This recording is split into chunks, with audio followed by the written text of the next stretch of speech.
Hello. I What? got jump scared because I moved the window over and didn't realize that you were like saying hello, hello for real. Hey man, what's up? Happy end? Yeah, man, it was cool. Yeah? Yeah, well, apparently you're really quiet though. Uh, This might be why you jump scared me. uh, on a second. Uh oh. We'll just pretend.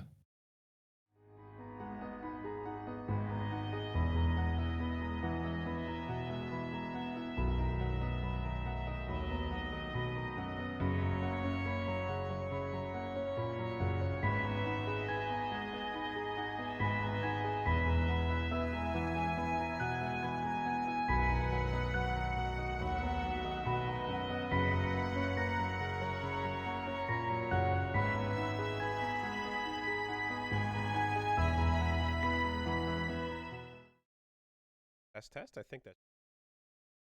Hello.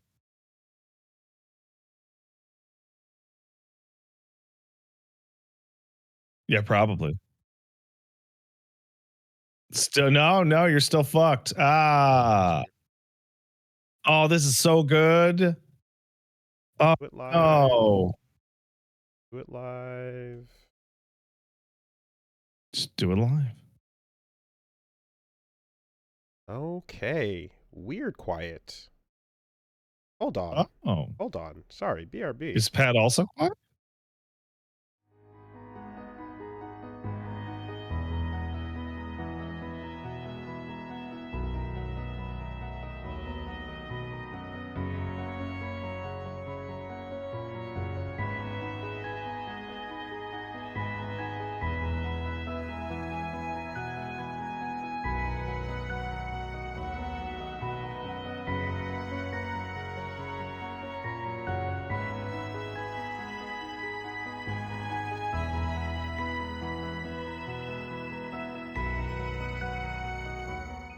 Pretend. All right. We're gonna just this is Yeah. just our test This should be podcast. fixed right now, I It think. should be. Who knows? Who knows? Oh This boy. dog is fat and smelly, and I love him. Switzerland. That's spam. Get out of here, Switzerland. Get off my phone. That's crazy. Oh, seriously? Switzerland is calling. That's ridiculous. That's absolutely insane. All right, cool. Anyways, yes. Do you want to start the podcast now? Yes, let's start the podcast now. Hey, man, how's it Hey, going? Wooly. How? Oh, I'm doing great. That's Yeah. good. I got this stinky dog on my lap. Happy Father's Day weekend. It was great. It was a good weekend. Yeah. I was a dad, and I was like, yeah, dad stuff. That's pretty sick. In celebration of Father's Day, I thought I'd join the club. Oh, yeah? Yeah, I thought it seemed like a cool idea to perhaps. Oh, we're doing this now? We might be. Reiner, are we doing this now? It's going down. Hey. Oh, we're doing it now. Okay. Hey. So yeah, this is happening. Break the alarm switch. Hey everyone. Yes, I am pleased to announce that at the end of summer, I'm going to be a father. Yeah. By some accounts, you're already a dad. Yes. Right? That was like a thing we kept going back and forth on the whole time. Like the transformation has already started. It's going. Yes. And you know, Oh, obviously, congratulations, Wooly. Thank you very much. Yes, absolutely. Yes. Good job. You did it. I'm very excited. I am very excited. Paige and I have been very excited. Yeah. This is very exciting. Yeah. Welcome to Castle Super Dads. It's going down. The podcast will become intolerable in a couple of months. The transformation has already begun. Fuck yeah. It's going down. Yes. Yeah, no. So this is obviously, you know, the project has been under NDA for a little bit. The embargo is now up, and I'm surprised you just decided to announce it today. I thought you were going to be like, by the way, okay, the baby Baby time. Well, to be perfectly honest, I absolutely 100% would have just ran the bit, so to speak, until the kid walks past in the background. Make no mistake. and I've shared this with you. Is that a 15-year-old? I'm super down for that. However, this is something that I would like to share alongside the important hand-in-hand announcement that with this newfound adventure, I will be taking some time off That makes sense. from the main channel, and the regular streams are going to take a bit of a break as there will be some new priorities. Yes. Yeah, priorities. Yes, there's again a new project is going to be taking up all of my time, and as we're announcing the release date, like I said, end of summer. The plan is, so to just get it, to give some logistics, I suppose, with this is that we're gonna basically be streaming up until the first week of July. And then starting the second week of July, I'm going to be off of the Woolly Versus channel. Podcast will continue in the meantime. And we have responsibilities to attend to on this podcast. We certainly do. So I will continue to be doing Castle Super Beast, and I will continue to do Versus Wolves as well. Once a week and once a month are commitments that should be doable. That's doable, Wolves. I believe so. Yeah. So that's the deal. And in the meantime, it's the day-to-day main stuff over on Woolly Versus that we'll be taking a break from. There might be stuff that pops up every now and then, sparingly. Depends. I'm gonna keep it loose, but for the most part, I just want to let folks know. And yeah, to that end, of course, so when the schedule changes up and you're like, hey, where's the channel? What's happening? For a couple months, I think it's important to let folks know about that part.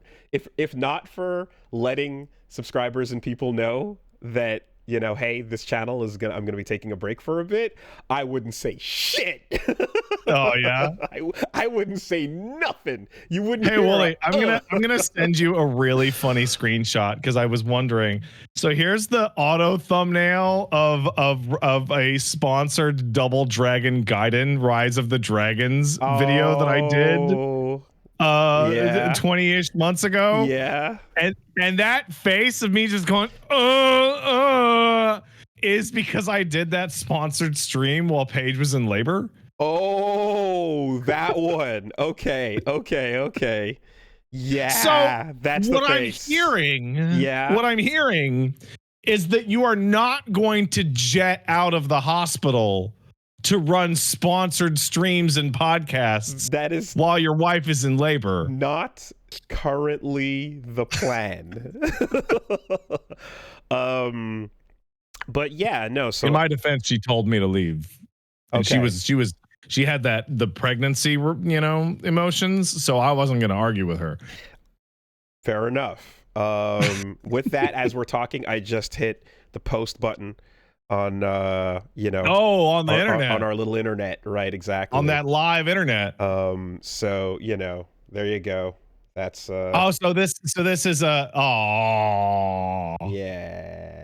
Was that Instagram? That is Instagram. And, I guess that'll go elsewhere after once I get a second. But that's. I'm sure it's in a bunch of places now. Let me refresh a page. Yeah, there it is. Sick. That's cool. There it is. Yeah, no. So that's the deal. And Punch Mom's doing good. We're chilling. We're out here. She's doing great. When we saw her, oh my God, she looked radiant and all that good shit. Yeah, no, I'm quite, happy with all of that. And for anyone that's been when I've been talking about how busy I've been, I mean, there's a lot going on, but you don't even know the half of it. There's so much I'm taking care of in the background. So yeah, I've been extraordinarily busy with all of these things, juggling all of that. And then when I talk about life happening, life is happening, Life is literal happening. Life. So I hope some context. Capital L. can enlighten. Yeah, obviously we're super happy with that. There's all kinds of, there's stuff I'm doing to the place. I'm putting up barriers and getting ready to paint walls, and we're doing all kinds of stuff over here, but the plan is set, and we should be meeting her soon. This is the best thing that could ever happen to the insufferability of this podcast, because now we've covered every base and every topic. Yeah. Oh man, insufferable. You're gonna be a girl dad. Insufferable cast. Oh man. Yeah, I can't wait. I cannot wait to talk to Punch Mom and for her to explain to me that you have turned into like a kept bitch, because whatever your little girl says she's going to get, you're just like, yes, absolutely. Oh, as fast as you. Oh, no, I have to. Oh, I'm so sorry. I didn't get it for you faster. I mean, we'll see how it goes. I'm like, hey, I might get some little You're bits. Cooked. We'll see. You're cooked, Wooly. I'm optimistic on how it turns out.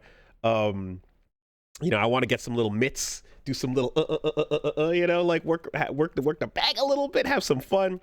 Yeah, we Punch Girl, absolutely. So the really fun bit is when they're like 2 or 3 months old and you do that shit and they just look at you and they're like, I don't know. They're just totally fucking clueless.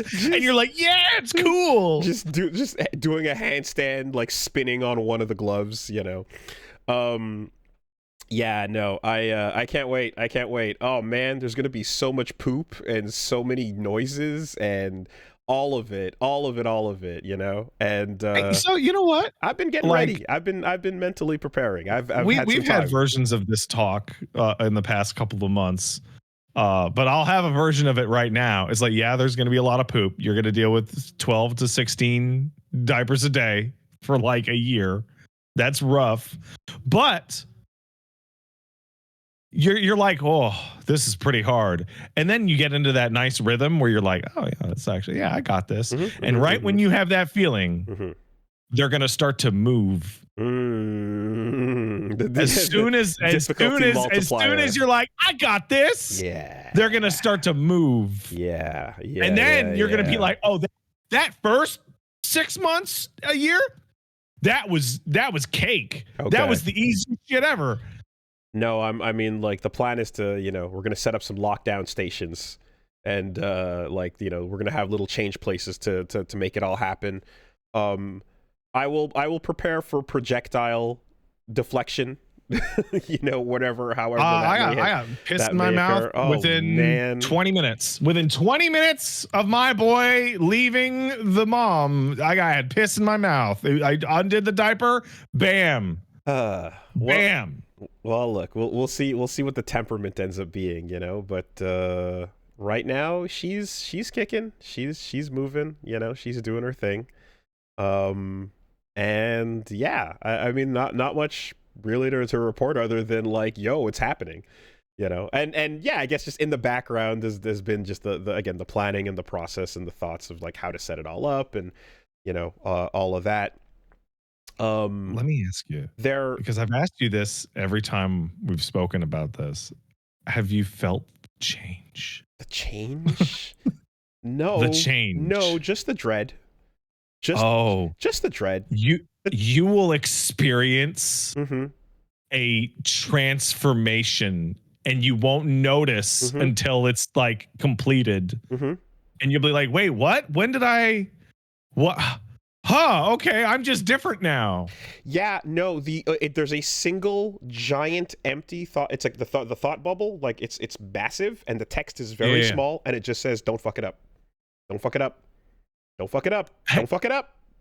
Do you want? Oh, yeah, guess what? Guess what?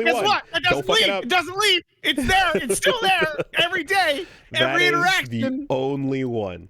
You know? Oh, I hope this isn't the interaction that causes them to complain to me, to the therapist, because I didn't give them their milk fast enough. No, wait, did I give them their milk too fast? Did I cave too soon?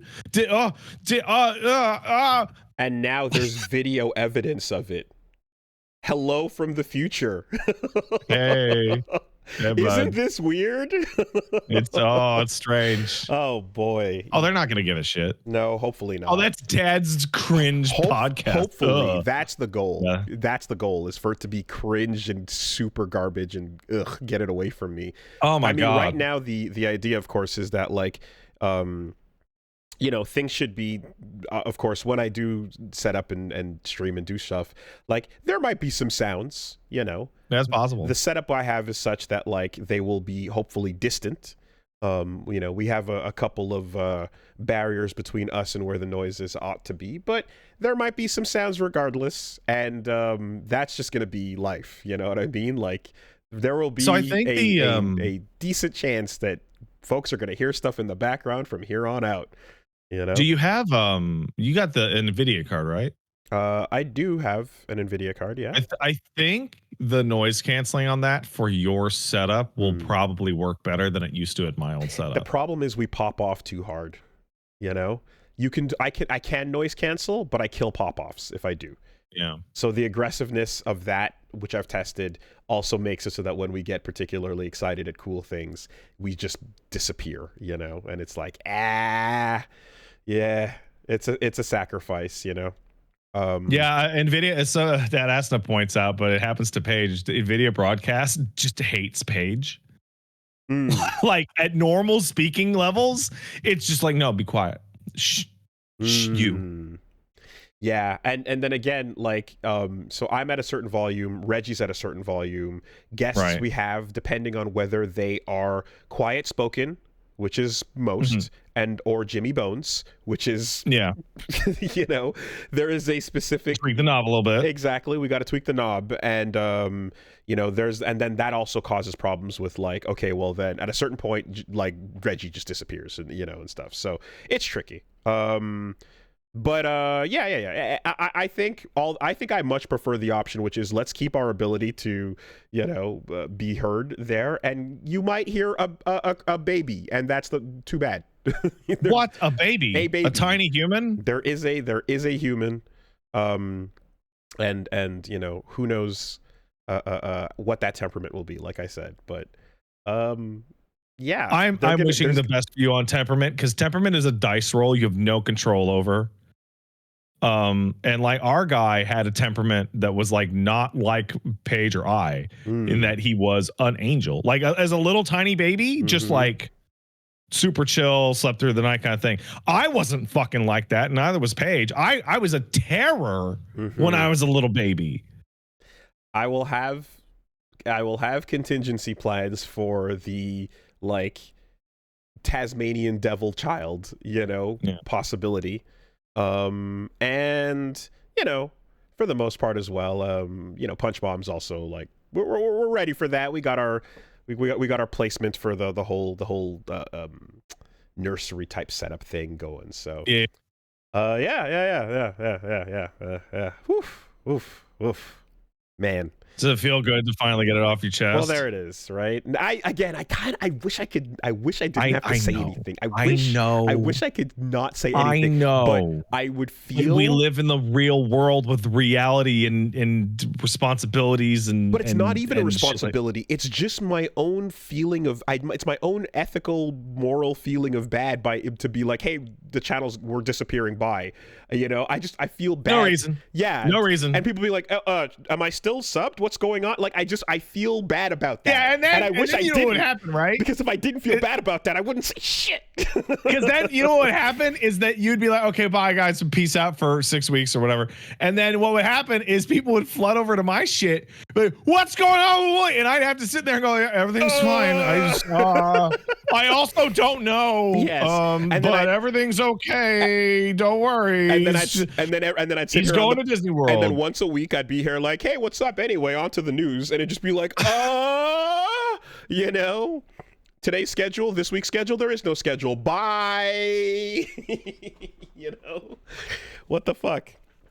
Oh man, Is yes. Wooly dying? Yeah, somebody in the chat was like, is Wooly on the verge of death? Is he trying to hide his chemo treatments? I mean, technically, yes, right? My part of my soul essence has been put elsewhere. And nah, man, love don't divide, it multiplies. I didn't say love. I said my soul essence. Oh, your soul? Yes. And no, and it's pretty cool too because you know, this is my mom's first grandkid, right? So, you won? Mm-hmm. Oh. Mm-hmm. Ooh, that's good. You know. Hey, that's like double firstborn. Hey, it's cool. She's excited, and you know, they might even be watching this, so we don't have to, it doesn't matter. Listen, like my mom, I had my mom's first grandkid, but not my dad's. Okay. Yeah, no, it's the first on both sides of on you know wow, on Punch Mom's side and on our side. So it's a that kid better get ready to get fucking spoiled, super spoiled, all the attention. Yeah. It's Paige reached out. She says, our boy is the first grandkid on her mom's side. Okay.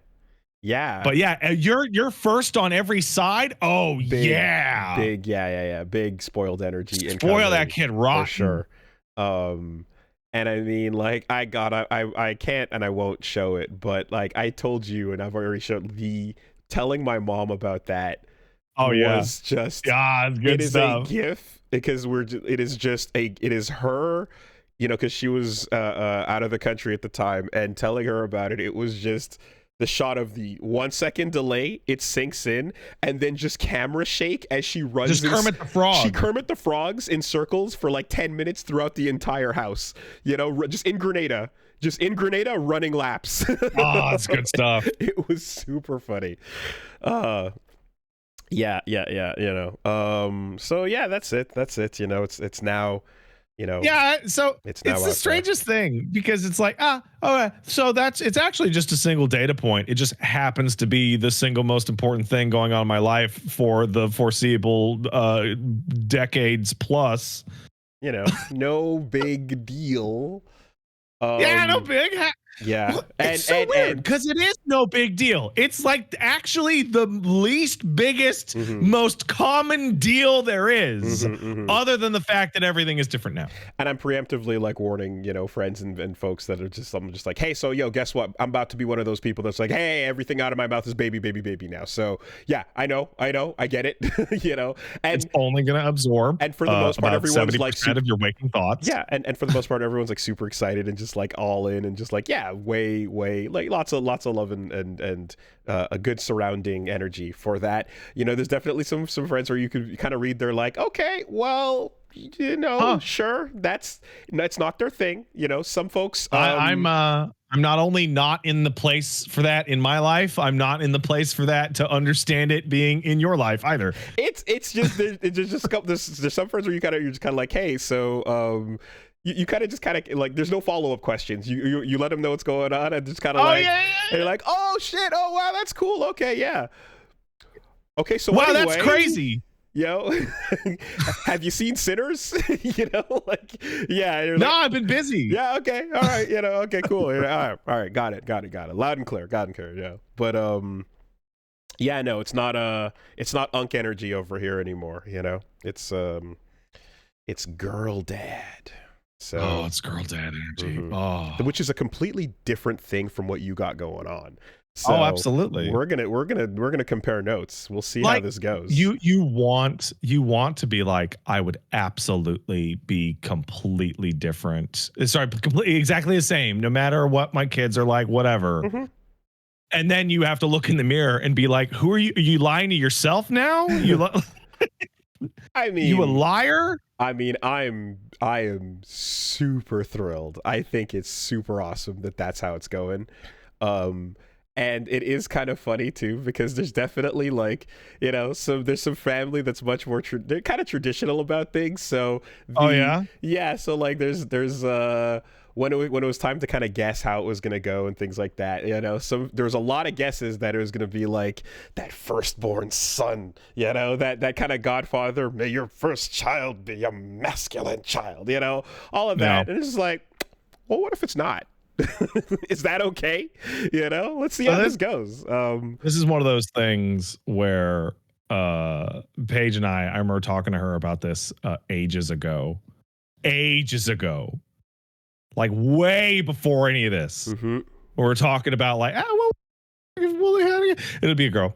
Mm-hmm. Like we both put our feet down and was like, oh yeah, no, it's gonna be a girl because it's your fate to be girl dad.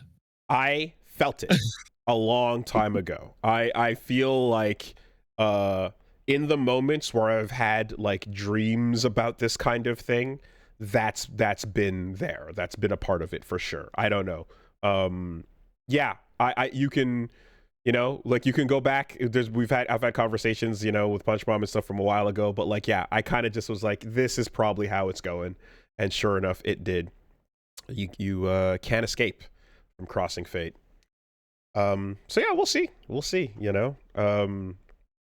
And it's also fun to get the little lasagna scans, as we've been calling them, you know, because you get the classic different views from the side, the stuff you're used to seeing, the head turn, and then the Sans Undertale eye, you know, crazy one. And then they can do the 3D ones, and then the 3D ones, they kind of start to look like a thing, but they also just attach into a sheet of like orangish fleshy goop, and you're just like, oh, it's a lasagna. The 3D ultrasounds we got were god awful. They were nightmare shit. They were terrible. Yeah, it's because the guy he wanted to stretch out in the spot that's the worst for the 3D ultrasound. Okay. His head was at the back, or I forget what it was, but he was like, "Nah, I don't wanna." I saw, oh, come on, man. I mean, I saw some cool services that come like in the later weeks, you know, like after 30. I've seen like you can get some pretty detailed looking ones. So, you know, gonna see if that's a possibility. If conditions are right. Right. Yes. It depends on a lot of the details, which I'm intimately familiar with. Where are they now. at in relation to the placenta? How big is exactly in the space, and the how high up? Oh, there's a million little things to it. But yeah, we're gonna give it a shot and see how that looks, you know. But it's really fun, dude. Yeah, because like you've probably learned more stuff in the past 6 months than you had in the multiple years prior. It's crazy. You have no idea. It's so thick and dead. Like my brain is doing it is mega minding. It is just pulsing. Oh with all man, this it's knowledge.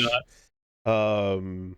And yeah, and like about 40% of it is just like poop. You know? And no, there's a million little details, of course, with the actual process when the actual day comes and all that stuff we're gonna be figuring out. But what was I gonna say? Yeah, no, anyway, I'm not sure exactly what the date will be for like the return, so to speak, of the regular schedule. However, the reason why I was racing to get through Cyberpunk and now to start and get to the Act 1 point of Expedition 33 and not necessarily announce a commitment beyond, I hope is also more reasonable and understandable. Yeah. I have a schedule-based question that I think is the most interesting thing that could have happened. Do you plan, after your break comes back, to play Death Stranding? I would like to. Are you going to look at and or play Death Stranding before you come back, or is that after in the future? I guess it depends on how torturous it would be for you to discuss and or not discuss it over here. Oh no, don't worry about that. I'm just like, Death Stranding, aka the strap the baby to your chest video game, has an extremely different emotional context pre and post baby. Oh yeah, dude, I'm watching fucking Donkey Kong Bonanza trailers, and I'm seeing Donkey Kong rolling around with little Pauline on his shoulder, and I'm like, that's me. Everything is that now, you know? 100%, yes. Death Stranding for sure. But I'm kind of just like, no, it's gonna be all versions of that. I'm probably I'm probably We gonna had take the a look. same thing today, but instead it was banana and monkey. And it was like, because you have that moment like, you know what? There's no guarantee the kid will like video games. They may think that's cringe dad behavior. No one cares, right? Yeah. No. Listen, No. like, there's a lot of talk about, like, again, what you engage, like, when your kids are obviously watching you engage with stuff and you're locked in with them at the same time. That's good for them no matter what the activity is, and we happen to be passionate about Even this if thing. it's throwing rocks straight up in the air. Even if it is, right? And like kiting is not something I'm out there doing every single day, and nor is boxing, per se. So there are some things that I have passion for that I feel like, yeah, showing and sharing that gaming kind of part of your life in a way that is not, as we discussed, overstimulating is going to be particularly fun. I'm excited for that. Hey, you know what? Go ahead and delete Hades and Vampire Survivors off of non-portable device. I'm curating the list. It's listen. I'm like, Balatro will work if the combo gets really high. No, just play Balatro on your phone. Play Balatro on your phone. Yeah. No, I think that can work. But also, fortunately, the past has a lot to work with too, and there's that moment. I remember that time where I was like, oh, like, do you do that thing where you go, hey, you start out at an older generation and move up? It's like, no, you don't need to do that. However, Age and I have been having this discussion for 3 years. Yeah. 3 years now. Mm-hmm. And you can, because old shit's low stim. Yeah. Right? Like, the one page always goes to is FF4. FF4 is simple, and the language is simple, and just not fucking flashing explosions and shit. The discussion for that has always been like, oh, so that they learn the history of whatever. No. It's about it's just low stim. That's it. It's a much more like a kid can watch that without having their brain melt. No, I was like 10 years old. My dad's like, hey, let's watch the Maltese Falcon. It's old. It's good. Mm-hmm. And I'm like, okay. 100%. But I was like 10, 100%. Right? So I can, it's old, blah, blah, blah. One of the things that we talked about is, like, say there's something more modern, but one of the things you can do, because we want the kid to have, like, if they're playing a video game, they have to learn to be a skill at some point. Mm-hmm. And that skill can be reading, because reading's good. Mm-hmm. Turn the voice acting off. Yep. Just go to the voice, turn it all the way down. If you're going to understand what's going on, it's because you're going to have to read it with your eyes. Yep. I've heard lots of little tips about things like that, with parents using games in certain ways, and that's certainly one of them, right? Okay, you can play RPGs, you can play whatever you want here, but you gotta read what you're playing. Little things like that sound like a fun idea, but we'll get there. We'll figure that out one step at a time. Yeah, no, you're going to enter into the part where you're like, right, I'm going to watch TV because this thing's asleep and it's a potato. And this is just, you're going to learn how many things you can do in your life with one hand. Mm-hmm. And guess what? It's actually it's a crazy amount of things that you don't need both your arms for. Yeah. No, I'm definitely getting ready. And I've seen these cool little strap belt things where there's like a little surfaced shelf next to you as well that can work. I had one of those. Mm-hmm. But no, and then you get to throw that away, or put it away and replace it with my favorite, which just is the potato sack over your shoulder. Yeah. Which is just like, no, we're going. Exactly. We're going. Yeah. 100%. No, you can't have it. No. But like, again, all of these things in due time. For in the meantime, for now, the next step is to just catch the football. Like, let's just make sure we secure that, lock it in, and I think as well too, like I just, again, all things considered, Punch Mom's killing it, right? She's crushing it. It's kind of sick. So more, I suppose, as it comes. But in the meantime, everyone, big things. Hey, big things. I don't know if I'm the person you want to hear this from, but I'm going to say it regardless. There was probably going to be a moment real early, like really, really, really, really early, when Punch Mom's like taking a shower or something, and you're like by yourself with the kid, and the fucking terror just starts to increase, and you're looking at this perfect human, and you're like, I don't know what the fuck I'm doing. I don't know. I'm an idiot. Shit. If you want, call me, call somebody else. That feeling will happen. It's gonna be so intense. The 1,000-yard stare phone call. Yeah. Just like, I don't know. It's because like when me and Paige left the hospital, I had this overwhelming feeling of like, well, who's gonna take care? Oh, it's me. It's me. I'm dad. I'm gonna do it. You are. It is you. I don't think I'm wearing. I'm wearing matching socks and shoes today because Paige told me what socks and shoes to wear. Yeah. No, I think the thing, like, she's probably gonna hear for a while just like me just staring, going, "What the fuck, dude? Like, this is crazy. What the fuck?" Like, that's gonna be the first thing she's heard for a minute. So it's time to lean forward and lock in for at least 15 more years. And then I don't know. You could go figure it out. Minimum 15. Well, they're a person by that point, right? But then you can hit the old dusty trail and start your own adventure. No, we are locked. We are locked, as locked can be. So yeah, that's been part I'm so happy for you guys. This is going to be so great. There's also going to be those other parts, but it's going to be mostly great. Yeah, no, I look forward to all the new twists and turns that the times will bring as parenting becomes a different beast altogether. And oh man, and as well, like, you know, my mom's like knowledge that what she brings and what my step folks bring, and all of that kind of just swelling and swirling into this French, Acadian, West Indian, Jamaican, Grenadian, French, Canadian, whatever. This you know what you're gonna get of things. You're gonna get something really awesome, and I don't know if it's universal, but it definitely happened to me.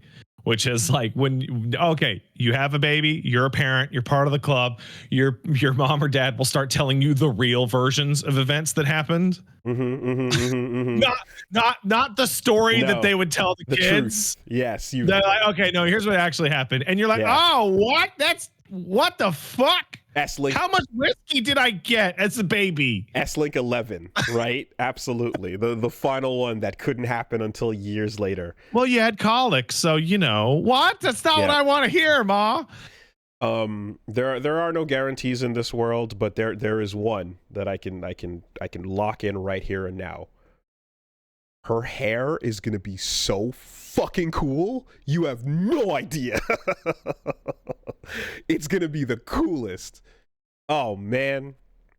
Yeah, big, giant. That's like, crazy because like you Riley, that could be Boondocks, just, you know, or Hugh, like, well, just that that's big, not for sure, is it? I mean, we'll see, but big. Like, open, they could take after mom's hair. It could, but there's a nice gamut. There's different hair numbers that you can associate with the curl intensity, but whatever it is, it's gonna be like just big, wild. I love like wild kid fro.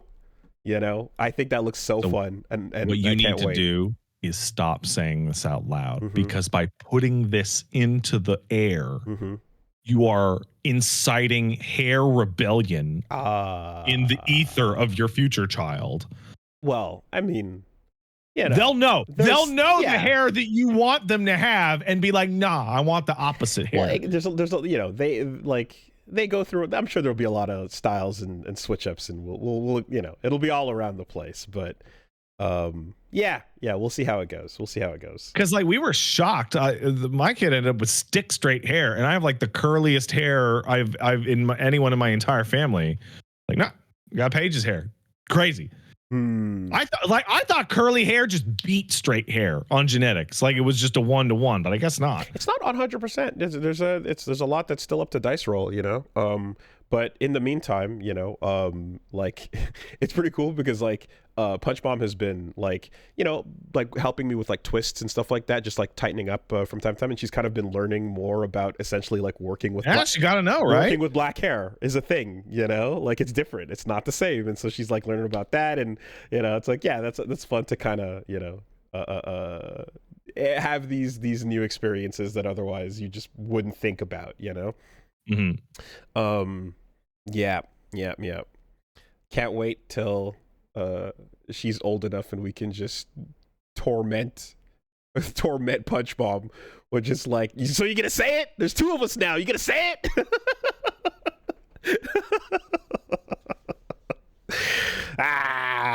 It's gonna be fun. Good times.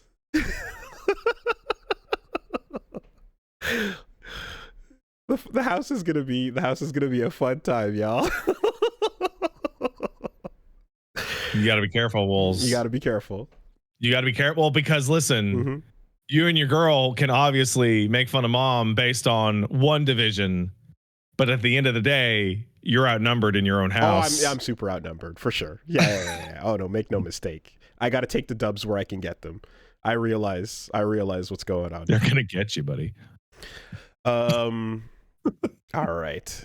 So this seems crazy to say, but let's see what else is going on. there's some other stuff. So more updates in the future. Other cool stuff happened though.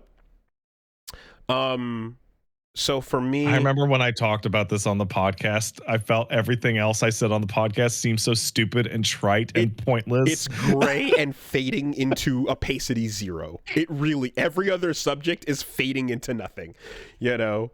Yeah, sure. Need any good restaurants lately? Yeah, F1 weekend came around, took the fam out, had some fun, you know. No, well, something I've been working on this other project, which has been me getting my ink done and stuff, and I want to wait until it's all proper touched up and everything till I'm gonna, show off what's going on. But I did basically sit and get this whole thing done over here. Cool. Which, for those of you who are on the audio version, Wooly is showing off his cool shoulder.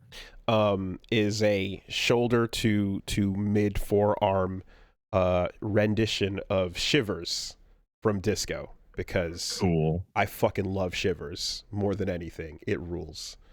So that's happening, and I'm coming in on the other side with some other stuff as well. So I'm working on the project. I'll show stuff off as there's more, and as it heals too as well. You want to kind of wait for that. How you feel? Yeah, it's good. It's fine. Healing, going through. I'm used to the motions of the healing process at this point, you know. And it is interesting to kind of have the experience of sitting somewhere for many hours and focusing on like you're feeling pain, and then you kind of like mentally like meditate.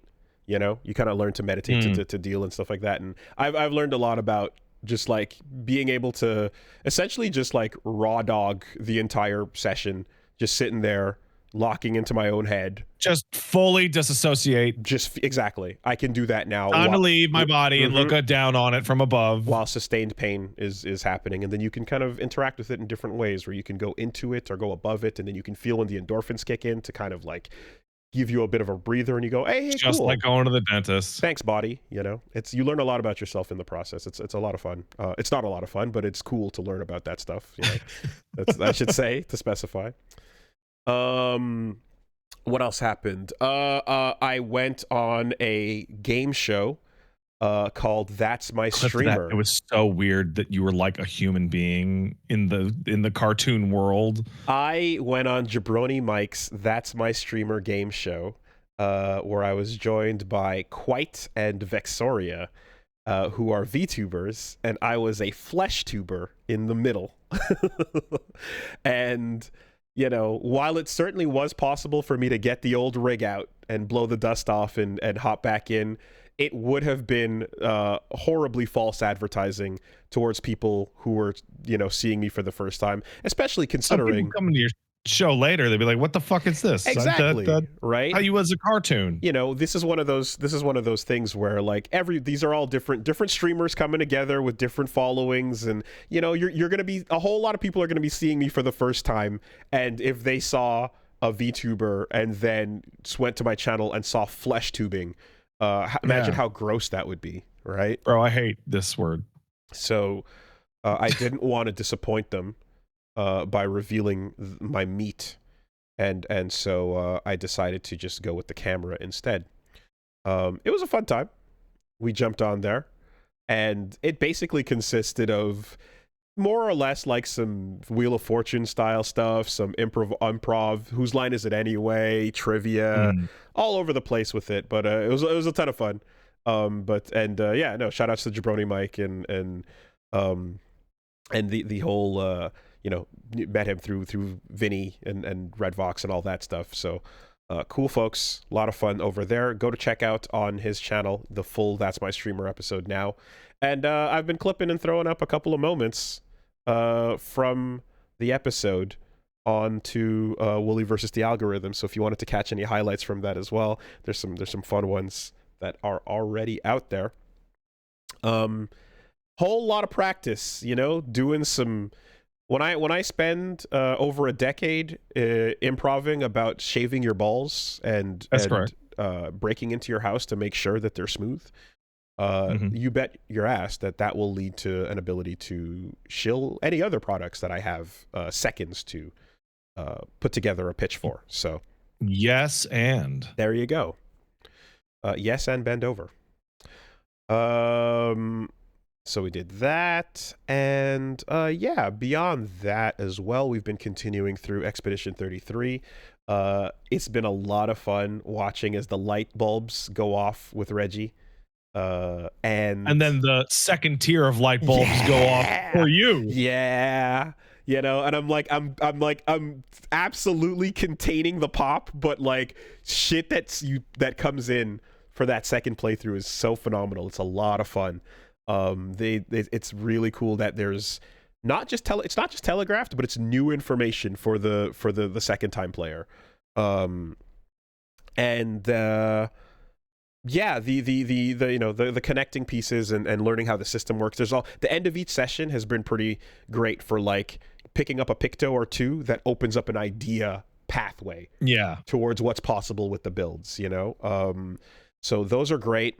And I would say that like in terms of going through it in French, the first wrinkle has occurred. I would say the quality of voice acting in French has been quite strong. It's been great. You would expect it. So the one thing is Andy Serkis replacement is not as strong as Andy Serkis is. This was the issue that I foresaw because okay.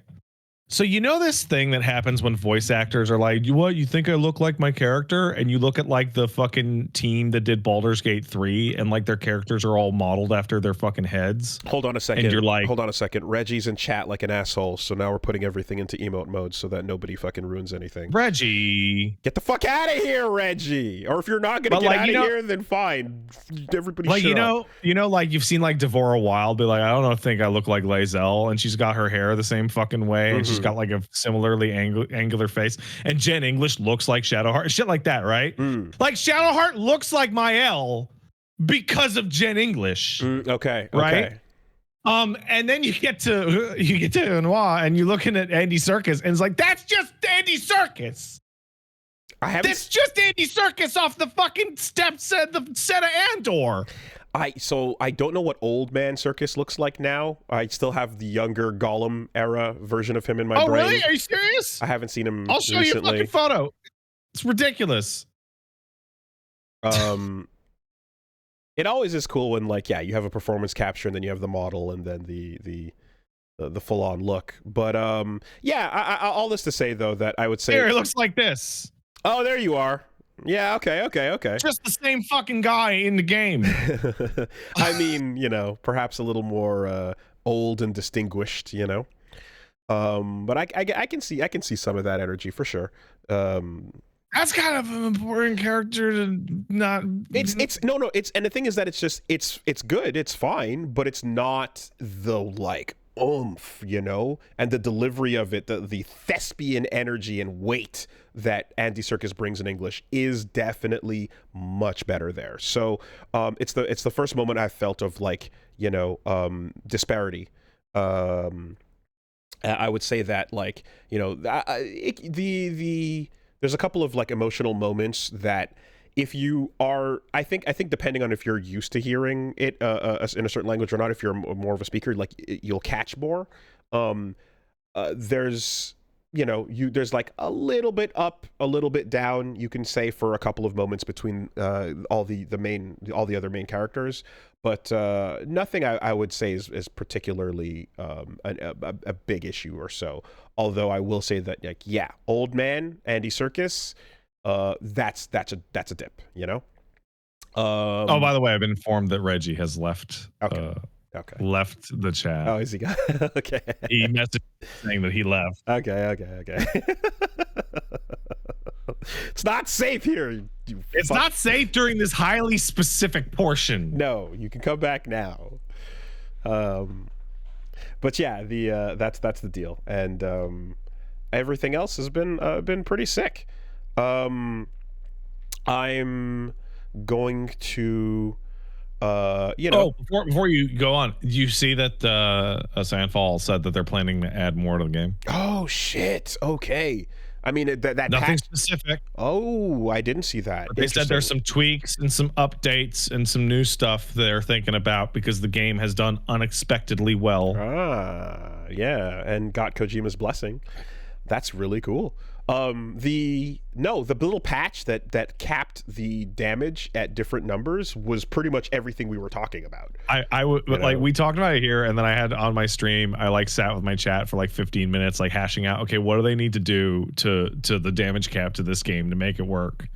And then they took that conversation and they took the description of the enemy HP mod off of Nexus mods, and they included both of them and went, here, just fix it. Like, only other thing I can think of is just like, boss rush, you know? That'd be fun if you wanted to just jump in and go straight to the meat on some of that. But beyond that, I mean, and cleaning up the UI for Picto management for sure.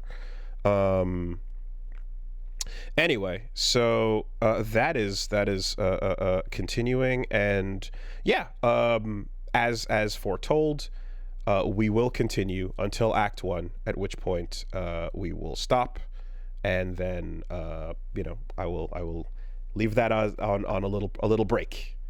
So I'm really glad that you the people that are enjoying your E33 now know that is not like oh no, let's see what'll happen, and in fact it's actually like, oh no, I'm gonna take a break. Yeah. No, that's because those are very different. Exactly, and there's even from the moment we like wrapped up the last LP before Cyberpunk, I forgot what we were alternating between. It might have been Phoenix Wright, and once I completed Phoenix Wright, I'm like, Cyberpunk is a massive game, and I need to log in and do as many sessions as possible, no matter what that's gonna do, for the diversity of the channel, because we got to get going. Oh, your channel's diverse enough. We got to go, but we got to move, and that's why I didn't start a second thing immediately, and I just stayed on Cyberpunk, and then this is like one at a time only of controllable things, Anyway, though, that'll continue, and by my calculations, we should be well and clear, able to complete Act 1. I think E33 is actually really easy to plan around if you've beaten it. Like, some games are, some games aren't. This one is like, no, there's this, and you've been seeing Wooly, and you've been seeing Reggie's progress, so if he's gonna get stuck, he's not gonna get stuck. he's not. Exactly. No, and I'm not. Anyway, we don't have to discuss like when and where that act will go or so on, but we're on track, and so beyond that, this week we're going to we got that session in. On Friday, I'm going to have a sponsored stream. I'm gonna do a Switch 2 stream of Yakuza 0. So that will be an official look at the new version. Gonna pop in back to that game for a minute. Fortunately, very, very familiar already. So we're gonna try it out and see what's new, see how I didn't play it last time. We can go with an English dub on that. We got some options, but I'm gonna be trying it out on the Switch too. And yeah, that is sponsored by Sega. So more details incoming on that. No other game I said sponsored, right? Someone came to me and asked if the other one that you want to see is if they bring it. If the other company brings the other game you're asking about, then yeah, sure. Yeah, I looked into that one myself, but I can't get an email back. They don't seem interested in that. If the other company you'd like to with the other game you're talking about brings that, then sure. But in terms of what I'm describing, I don't describing think they're running a campaign on that. I got to be honest. What do you want me to do about it? Let me go check my emails. Who knows what we got in here? What the fuck? And that will continue, as well as on Saturday. Yeah, we're gonna have another special Get Into Fighting Games. We're gonna do Street Fighter Alpha 3. Fighter Alpha 3. We're gonna hop That's on. A good one. It's a good one, and I've been waiting to do that as well with somebody who knows that game well. And we're gonna get Tenmujin, aka Tony, an old school tournament Alpha 3 player who's gonna jump on and show us the ropes, and we're gonna have a lot of fun. Here's why everything you know about this game is stupid. Yep. Here's everything to learn about what's busted, which isms are insane, and here is a meditation on everything wrong with Ingrid. please look forward to the Ingrid hate session that is incoming. Oh man, some people are getting fucking I can hear the twisted panties. But no, we're gonna jump into Alpha 3, which I've a couple of these classic old like Street Fighters I've wanted to do with somebody who fucking knows, you know. And that'll be this Saturday as well. So yeah, that's pretty much my week, past, present, and future. How's it going over there? I'm in a kind of like I don't know what to call it. I'm just chilling off period after my 30-day sprint. Could have been 33. It could have been, but I wasn't playing 33 at the time, so right. Had a good time playing Race Wars with you and Reggie and Paige and Gene.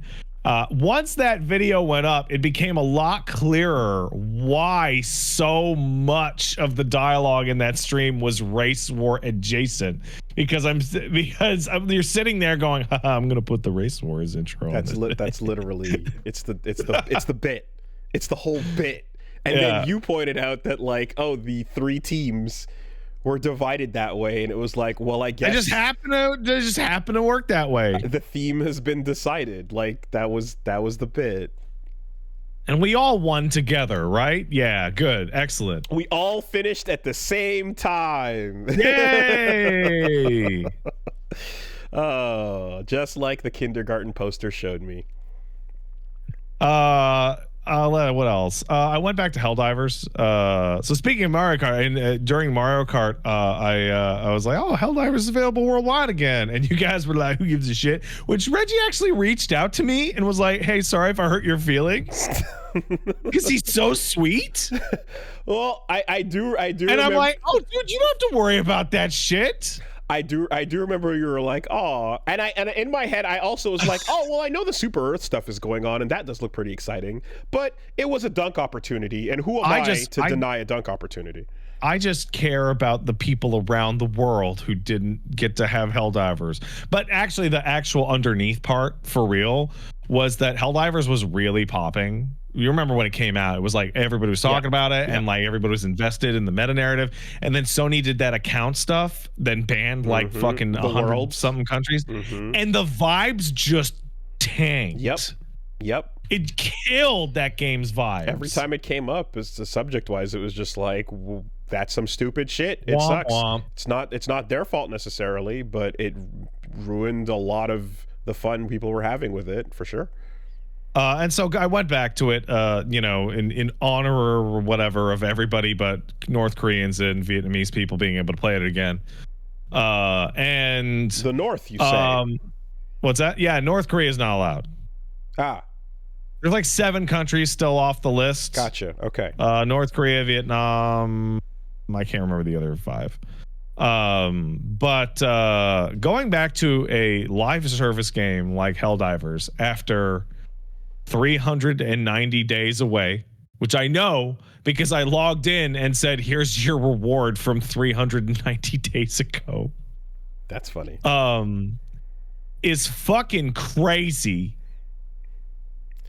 Just like tutorial explosions and fucking feature just yelling at you. So this is the question I'm wondering now, right? It's like, is it like a mobile game, like loading back into gacha after a year passes? And like, which is the worst example? Like, I need that's an investigative feature. That's a video right there. No, I have the investigative report for you right now.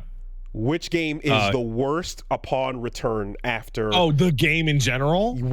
Including gacha, including mobile. I know which one it is. Which is the most obnoxious? Can I cheat and use an answer that I've used many times?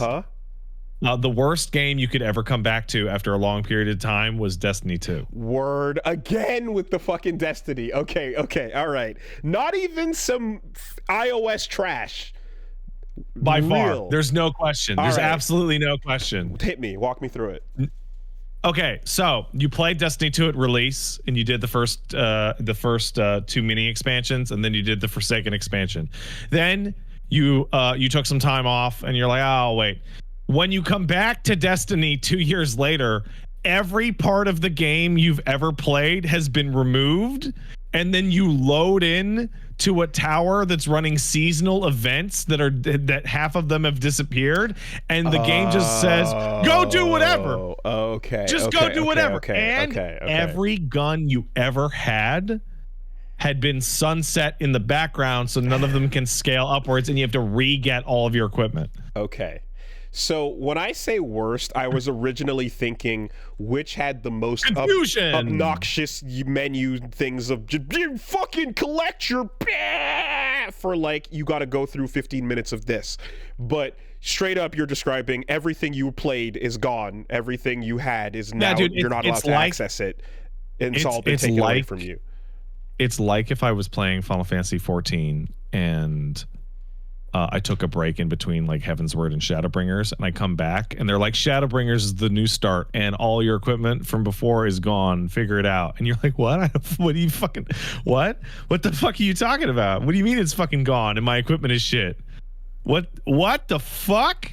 There's literally no, it might as well be 2 games, but you're using the same account. And you remembered that other game used to exist. It's the weirdest fucking thing. It's live service was a mistake. So we can put this into the context of Helldivers.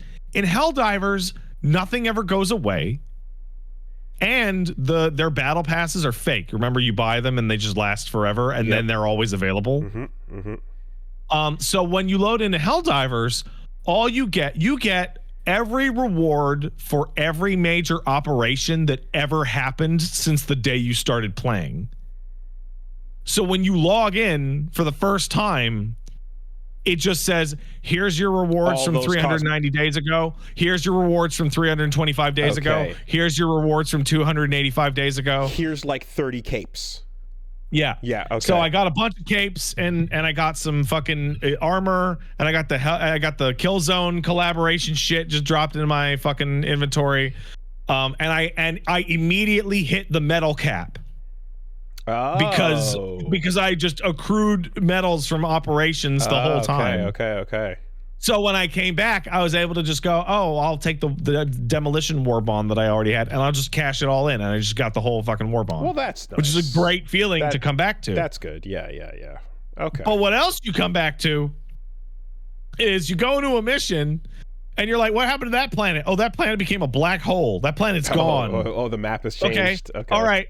Well, the bugs are attacking. Let's go fight the bugs. Okay, well, the bugs have a new mechanic that didn't exist when I played called the Predator Strain, which is the little invisible guys that would chase you, the stalkers. They don't turn invisible. Now they just move twice as fast and kill you in one hit. Oh. And this is just a modifier on the mission. Certain missions. Okay. And so I load down and, okay, what's happening? Oh, there's a bunch of new ordinances, like people driving cars around. Then we got cars now? Oh, okay. And I load into a mission, and it's like you need to decide where you want to put your points in the orbital DSS station, which is the orbiting station that the player base chooses a planet to go put on and get random buffs for a planet. And as I'm trying to figure that out, I'm walking through the bug island. I go, what's that gigantic bug tower in the distance? And then fucking bats attack us. Oh, because the bugs have flying enemies now. Okay, they fly now. They fly now. And then one of the guys on my team has a flag, it calls down a stratagem, and it's just a super Earth flag. Nice. And they're running around with the flag and like stabbing bugs with it. And I asked the chat, hey, what's the flag do? And they say nothing. It doesn't do anything. It's bro. It's just a bad melee weapon. Use that stratagem. Yeah, I did see some of the Super Earth mission stuff where, I saw like what looked like Warthog style driving around as well, which hopefully it rolls around as shitty and as jankily as you would need it to. It's a little janky. Good. Yeah. And then let's do a mission against the Illuminate. So then we discover that there's city levels now. Mm-hmm. They're like, towns and cities, like skyscrapers. And we load into what I now know was a Illuminate mission that had like a challenge modifier on it. So you load in and you fight the squids, as they are called. And they are not like fighting the bots, and they are not like fighting the bugs. It feels like fighting like alien helldivers, because they have fucking fighter jets like your Eagles strafing you. Cool. And they have their own super carriers in the sky that can lock onto you and hit you with artillery from like 10 miles away. Nice. Yeah. And it's like dropping into Aliens and becoming fucking Private Hudson. No, that the prospect of like fighting the monsters is one kind of vibe, fighting the robots is certainly another. The Terminators. Yeah, but then like having that Terran versus Terran sort of style fight. Oh yeah, it's like an enemy army. Mm-hmm. Instead of the other two, it is like an enemy armed force with air support and vehicles and shit. Nice. Okay. Interesting. It's crazy. And then I get back to base and they're like, by the way, primaries can now be upgraded and have weapon customization. So all the primary weapons can now have a wide variety of accessories that you cash in your points on. Okay. They couldn't before? Nope. You get a primary and the primary was just like, hey, this is exactly how it is. Okay. Say, do you want to put a different scope on, or do you want to have a larger magazine, or do you want to change this or that or whatever? Okay, so they've been doing it in the meantime. Dude, that game's great. That game's incredible. Like just top to bottom. They also added a new fucking difficulty for freaks called Super Hell Dive, which is difficulty 10.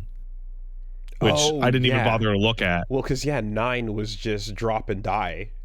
Yeah, well, that for the people who thought that shit was for pussies, here comes difficulty 10. Okay. I mean, I imagine you cannot random queue with that and expect any kind of result. Yeah, you can. You have to be coordinating with people. You can do it with one person, apparently. I just suck shit. There's always somebody out there. Okay.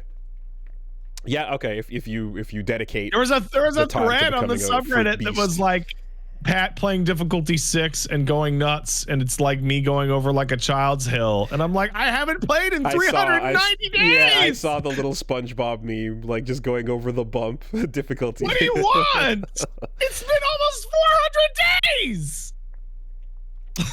Nah, bro, just don't lose. Crush it. So yeah, hey, Helldivers 2 now for everybody, and hey, guess what? It's still incredible. And I didn't have a single FOMO. Not one. Isn't that nice? Isn't that great? It's very nice of the people who made the game to not predate on your inner fears of content being missed and going away. Speaking of, I actually re-canceled my FF14 subscription. Did you now? Absolutely.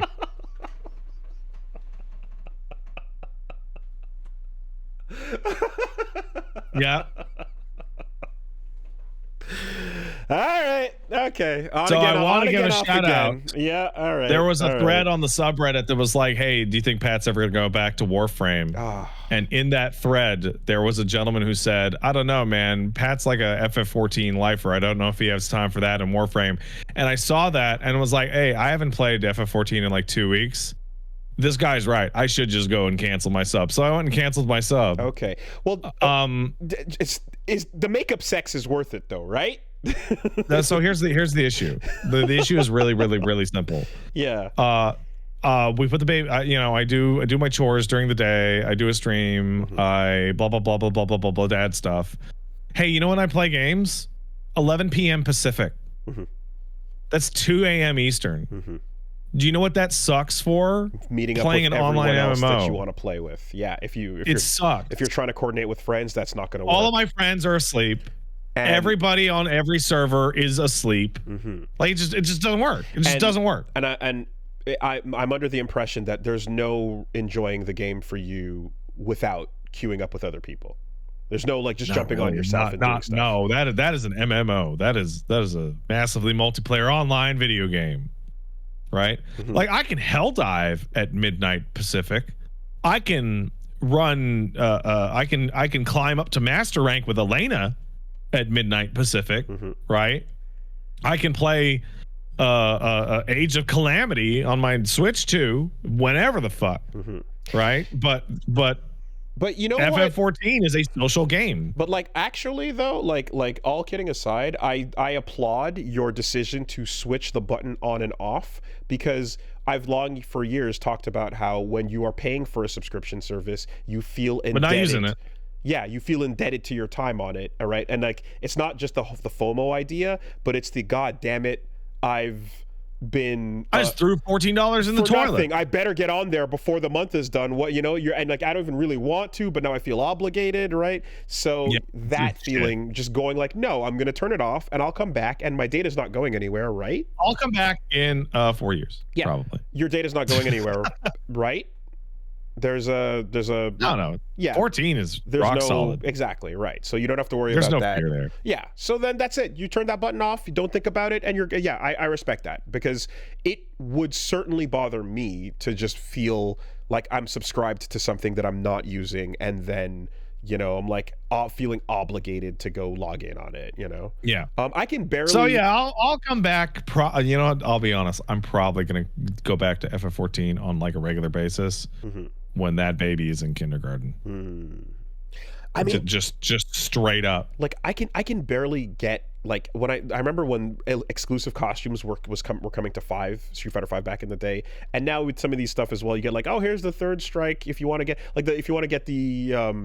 the versus screen for like third strike, or all these little things, and you kind of got to go pop on and fucking time for that. Yeah, you got to jump on and seasonally keep up with things, and I'm like, oh, you're putting a time limit on me. The moment you put a time limit on me, I'm like, I know it's supposed to push me, but like I can just as easily compartmentalize that out of my brain. I can't remember where I read it, and I can't remember like the numbers on it, but basically I remember reading up that like that kind of FOMO time limited thing works incredibly well to retain super players, like power users, until they miss one. And once the player misses one, the spell is broken. It's broken forever. Because then the ability to have all of it is gone. They're free. Yeah. And I always remember feeling that from way back years ago when Min was telling me about Guild Wars 2 and describing how it's like, yeah, no subscription required, right? Just jump online and play. That's right. And I was like, fuck, I wish everything in this genre. I wish more MMOs were buy to play. Yeah, that's such a cool idea. And then you're like, oh, expansion? Okay, that's where you gotta, support, spend the money, buy that, So here's the fun thing about Guild Wars 2. I'm sure there's a scale that doesn't work at anymore sustainably, I imagine. Do you know what scale that is? FF14. The scale of Guild Wars 2. That is the scale that it doesn't work at. Oh shit. Okay. I see. That game has almost gone under like 4 times. Failed experiment. Because they can't actually count on any money coming in. Yeah. Okay. As a business model, the new, I guess the idea becomes you must do more frequent seasonal updates than like would be natural. You know, I could see a reason to have, like, instead of these like big, you know, like whatever 14.5 or these kind of like massive things, much more small ones to be like, hey, we need some money, hey, we need some money, hey, we need some money, and with some little That's bit of not how content. that's not how that audience works. The audience works in two ways: either big bundle of content, so expansion only, right, or a monthly fee that helps incentivize, you know, bi-monthly content drops. So was there a secondary way to spend money on the game besides these big? Yeah, it was the in-game cash shop, Okay. which was cosmetics and conveniences and stuff like that. But that's not reliable, Okay. right? Yeah, I'm not a fucking video game economist. I couldn't tell you, but I there has to be a better way, you know? I can tell you that the subscription model, if you get a certain critical mass, allows you to plan out your expansions and plan out your content and roll it out and say, look, you pay us a monthly sub, this is the kind of stuff you get. FF14 has that down to a production pipeline so extreme that people can tell you when patches are going to drop within a 5-day period, because everybody knows their production timeline, right? That's probably too extreme. World of Warcraft would put out an expansion like every year, every 18 months at one point, but like nothing would come out in between that. Like all the content was in the expansion. That was the stuff. Does anyone do a thing where like there's a monthly subscription, but like there's a free version where you can do way less shit, but it's still tons of games. You can still tons and tons of games. Like every free-to-play MMO is actually still a subscription MMO. Just the free-to-play version sucks. Right. Okay. So KOTOR, Star Wars: The Old Republic, it's like that. Okay. Where you can totally play it free-to-play if you don't want to have any friends or inventory or sidekick or whatever. But if you're enjoying yourself, this is a shitty way then to you'll play want it. you want the yeah. Okay. Interesting. Well, yeah, no. So hit that off Helldivers.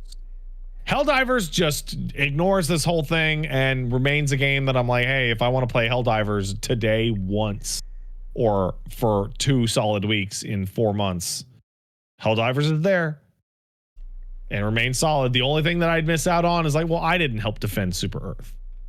Right? I was busy. Sorry, fellow democracies. I was busy doing stuff. And that's a game where you can have fun playing solo or queuing up randomly. Absolutely, 100%. Yeah. Like worst case scenario, you kick the difficulty down 1, right, from what you're comfortable with like a group. Oh, I missed out on a cape. Oh well, I don't give a shit. I also went and beat Lies of P Overture, the DLC for Lies of P. How would you say that? How large is it by comparison? The base game has 11 chapters. The expansion has 5. So it's like half the game. It is like 45% the size of Lies of P. That's a Shadows of the Erdtree scale expansion. No, it's an Old Hunters scale expansion. Okay. If you want to compare Lies of P to something, just skip like 10 steps and just compare it to Bloodborne. Every time, always, every time. Bloodborne is its core like inspiration. And the main thing is that it does a lot, and I mean a lot, way better than Bloodborne. Like it is mechanically and it fucking better. Thematically more consistent than Bloodborne.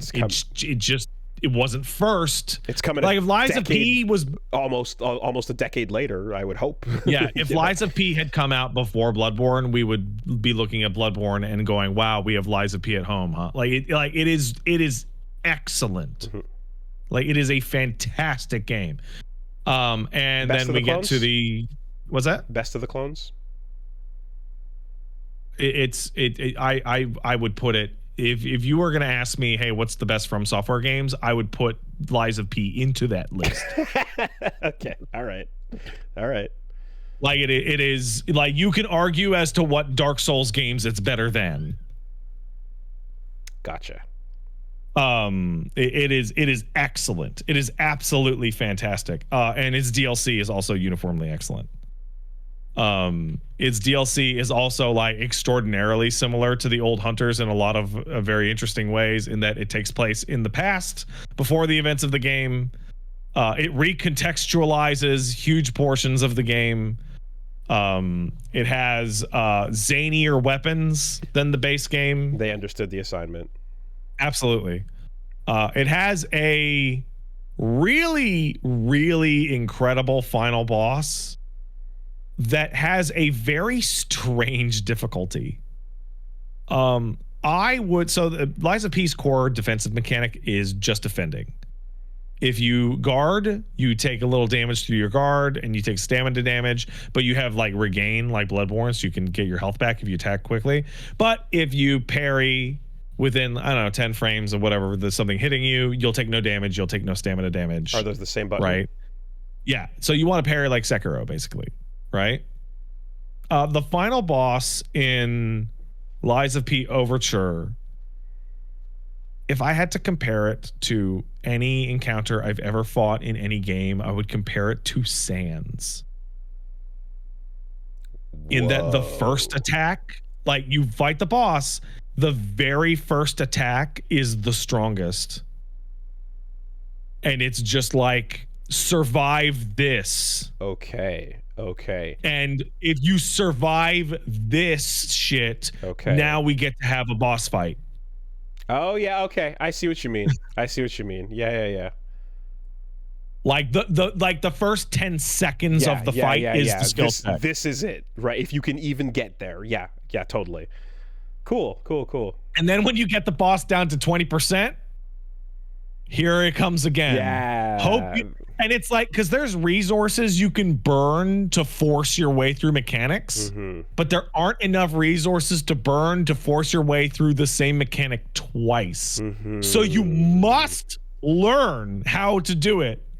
You must. Yeah, I like, that's a fun way to do it, because the traditional way to do it is a bit more like, we won't, no specifics on it, but the super boss in Expedition 33, right, presents you with a challenge, and then a little bit more of a challenge, and then an insurmountable holy fuck. Then it pulls the table out from under you and kicks you down a pit. Yeah, right. It just the escalation goes, you go up, and then what the fuck do you mean, right? And a lot of bosses in Expedition 33 function on breaking the rules of the battle system. But a Sans style setup here, where it's just like die. Okay, you can breathe.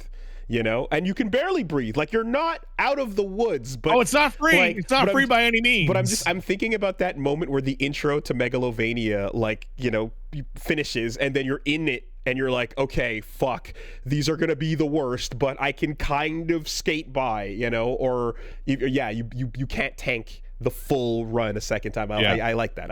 That's cool. Okay.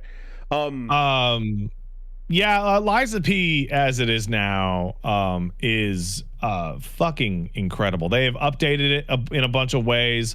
Like, alongside the DLC came difficulty modes and boss rematching.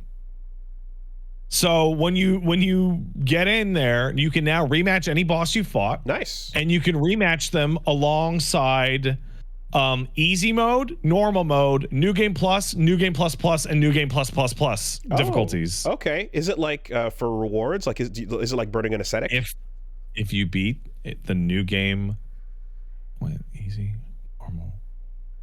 If you beat the new game plus plus plus versions of the bosses, you get a handy dandy cute little sticker that you can put on P's bag while you play the rest of the game. And it will show that you really beat up that boss really good. Good for you. You earned it. Okay. Yeah, it's a gold star. It is literally a nice sticker for you.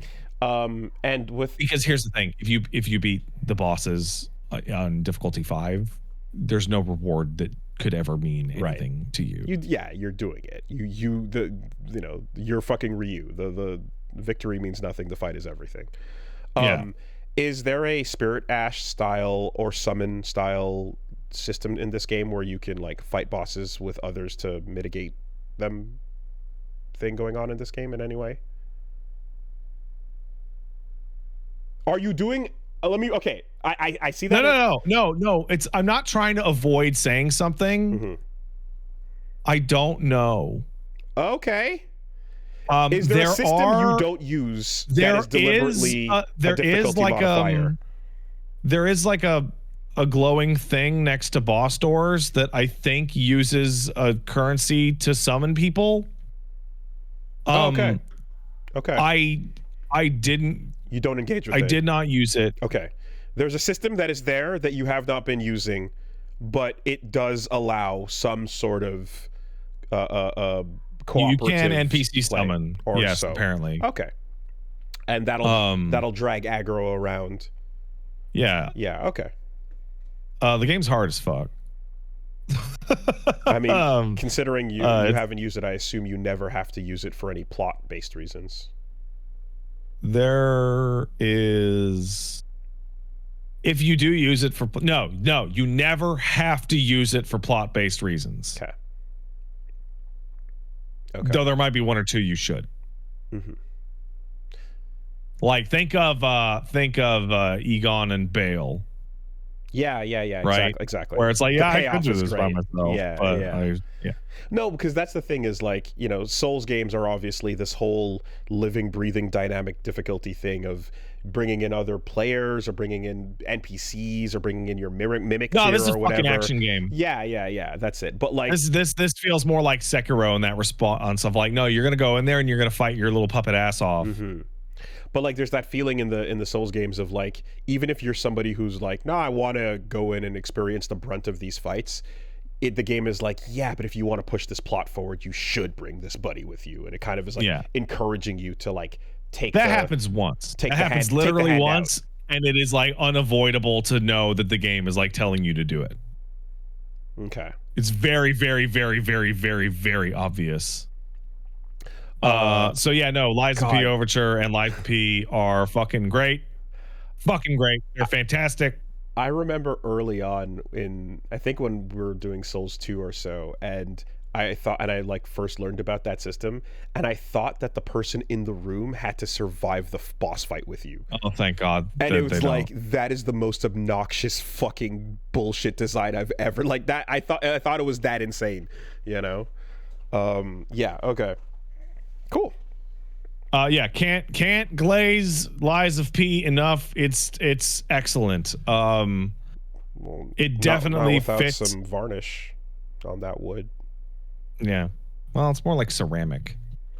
It creates a nice. The puppets are more like ceramic. Okay, but it creates a nice glaze nonetheless. That is the kind of finish you want. Let's see what else. I've been playing a lot of Age of Calamity on the Switch 2.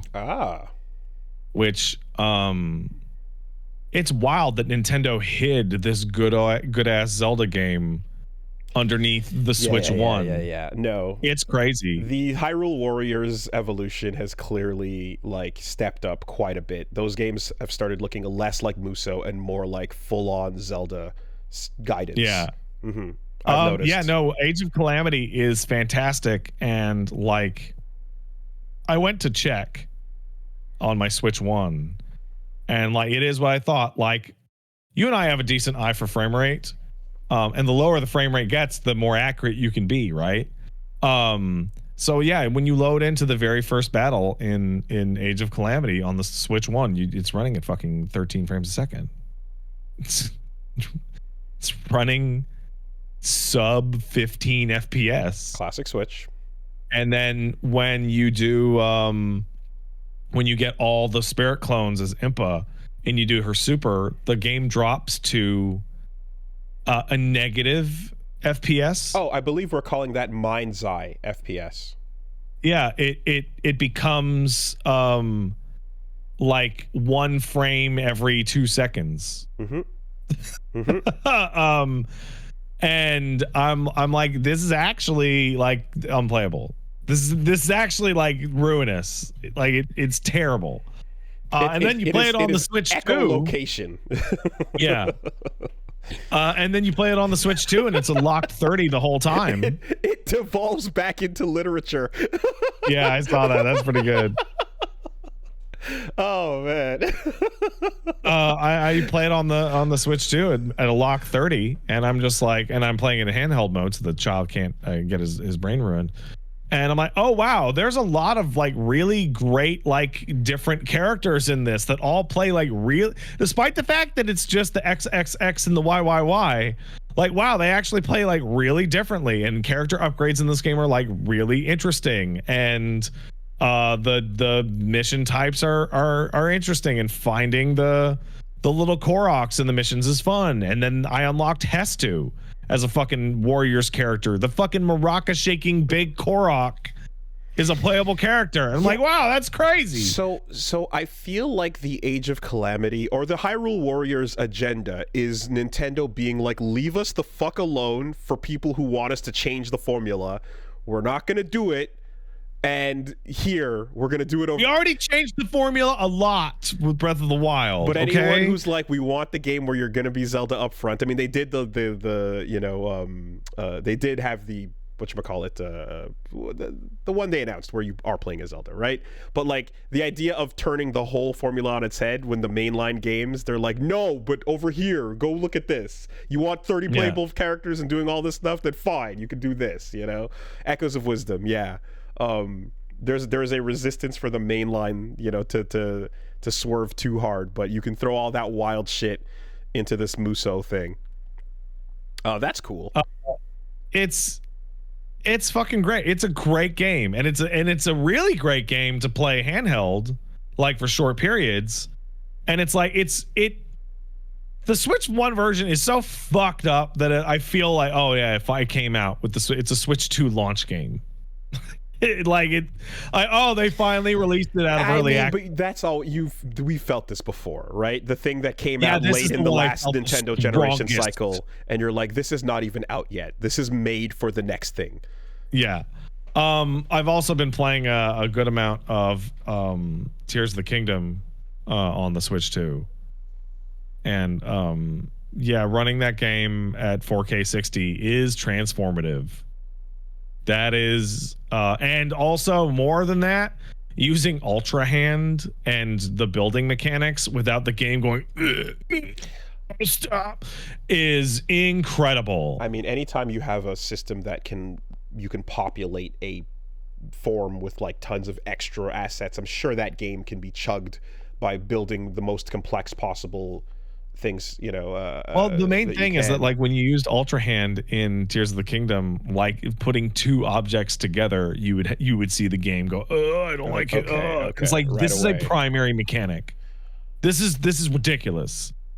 Is there any part of it that got easier to do through, like, I don't know, the switch over to the mouse mode or anything like that? Oh, I haven't really fucked with that. Okay. But yeah, that Switch 2. Also, I've been using the Switch 2 in general. Super slick. The game card thing, switching between accounts and consoles and shit like that, super cool. Really easy to use. Virtual very card. Intuitive. Yeah. Yeah. It's a fake digital card. So, okay. I wanted for years for the return of the whatever it was called, the share play feature from the DS, you know? Yeah. Where you can just like, hey, you pull your DS out, download, and we can just play it even though you don't have the game. And this is one way to do that, right? It's not the same thing, but ultimately, like, it makes sense. It works. And a couple games actually have that exact feature. It was Donkey Kong that we were just seeing, right? It's like you can have a Switch that is like you're not sharing Donkey Kong Bonanza with it. It's just gonna download and be a second player, and that can be a Switch 1 or a Switch 2. Exactly. I'm like, that's a great feature to pull back and give to people. Like you know, more games need to do that for sure. It's really we used it a lot back in the day at work and everything like that. Like that was a particularly fun one. I need to clarify something. When I'm talking about the game card switching over, I'm talking about the virtual game cards, because people in the chat are saying lick it. I don't own a single Switch 1 or Switch 2 game cartridge physically. Yeah. No, not a single one. Mm-hmm. Now, I'm talking about switching the virtual game card between different systems and accounts. I bought one or two physical ones because the storage I found to be insufficient. Now that you can get those terabyte things, it's like that's a bit nicer. But yeah, there's games where I'm just like, I don't want to have to install this on the very limited space on this thing. Yeah. So but yeah, no, it works extremely well. Like when I have the work switch, which is right there, and I have the house switch, and so I had Mario Kart on this, and then I wanted to play Mario Kart at the house, and it said, hey, could you want to take your virtual game card out from one to the other? And I went, yeah, and it goes, okay, and it has a little animation. And now my virtual game card is in the house switch, and then Paige has her account, which doesn't own Mario Kart, on the house switch, and it goes, well, of course you can play that game on this switch because the card is in the switch. It basically takes digital games and treats them under the same physical rules as a regular cart would. Right, yes. Yeah, that whole graphic is to put that idea in your head. Did you get an SD micro SD EX as well, or did you got one? Yeah, I got a 256 gig micro SD. So now my Switch 2 has 512. Okay. Yeah. Which is more than enough. Yeah. I have every single Switch game on there, plus Mario Kart and Tears of the Kingdom and shit like that. They're not on. I was looking, like, they're not on shelves available. Like, it's a very particular. It's a rare. It seems like it's a rare. I Amazoned it. Yeah, I guess that's the way now, right? Yeah, because they're like just looking around in person. I didn't see any. And I'm wondering if there's like a 1 terabyte to just have to never thinking about it again. You know. Okay. Cool. But yeah, no, hey, the Switch 2, very, very good console to fuck around with. I am enjoying it very much to play. Excited to play Donkey Kong on that shit. Looks very cool. We'll get into that in a bit. That's pretty much it. On my show this week, what am I doing this week? I'm going to be doing some backlog stuff.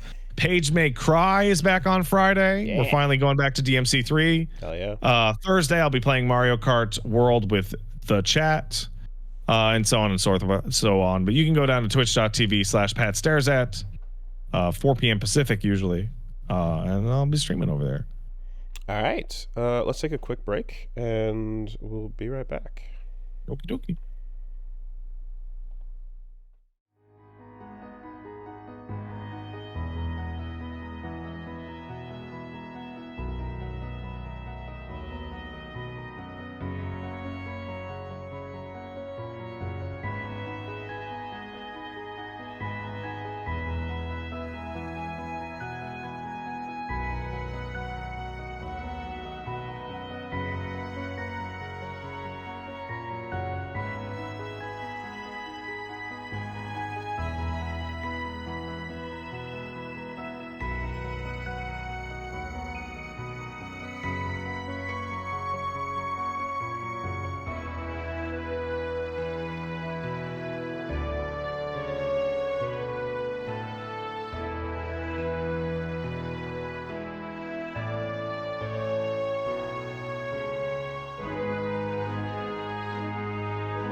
Okay, let's pay some bills.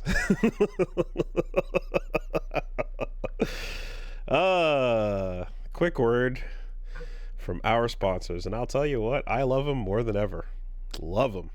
More than ever. Let's take a look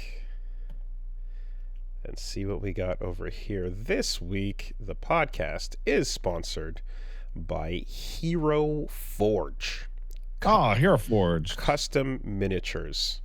And as is becoming tradition, I gotta focus up the camera lens over here. Oh, this is gonna be tough. The camera doesn't want to focus on it. You can do it. There it is. Yeah.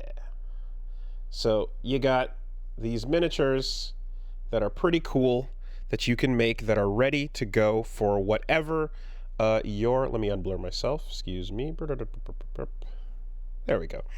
That you can customize and have ready to go for any tabletop adventures that you're setting out on. In particular, if you like making custom characters in a character builder, if you're a fan of that like I am, you basically have a site that you can go to. You go to Hero Forge and you see a super detailed create a character setup where you can custom build your characters, your player characters, NPCs, monsters, a whole bunch of different ready to go pieces for your game, and have them printed and sent out to you. The amount of detail that you can put into each one as well. Like I picked out a little monk woolly. I was able to like not just put the dreads on, but I was able to get like the blonde tips at the bottom, customize the color, have the bottom of it be on like a wooden bottom floor, and little woolly versus text on the underside as well. Just lots of super cool details. And as somebody who likes I like the like miniatures and little figures and things like that. It's cool that you can have a very detailed one printed out and ready to go if you are someone who has like a character that like evolves or gets different outfits, gets special weapons, things change up. You can do all that. They have a fully in-depth 3D character creator. They've got tons of color printed options. Those are not your only choice, though. You can also print out standees as well. You can do custom color minis.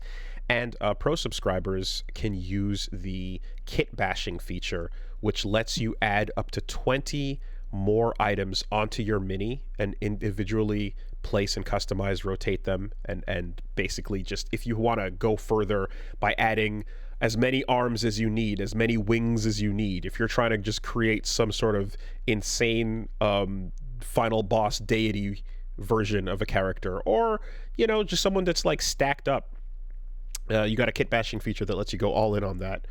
And of course, you also have the ability to get digital products made too. You can get a digital mini, you can get a 2D token, and there's STLs. So like, if you just want the 3D, element that you're going to use digitally as well, Hero Forge has you covered.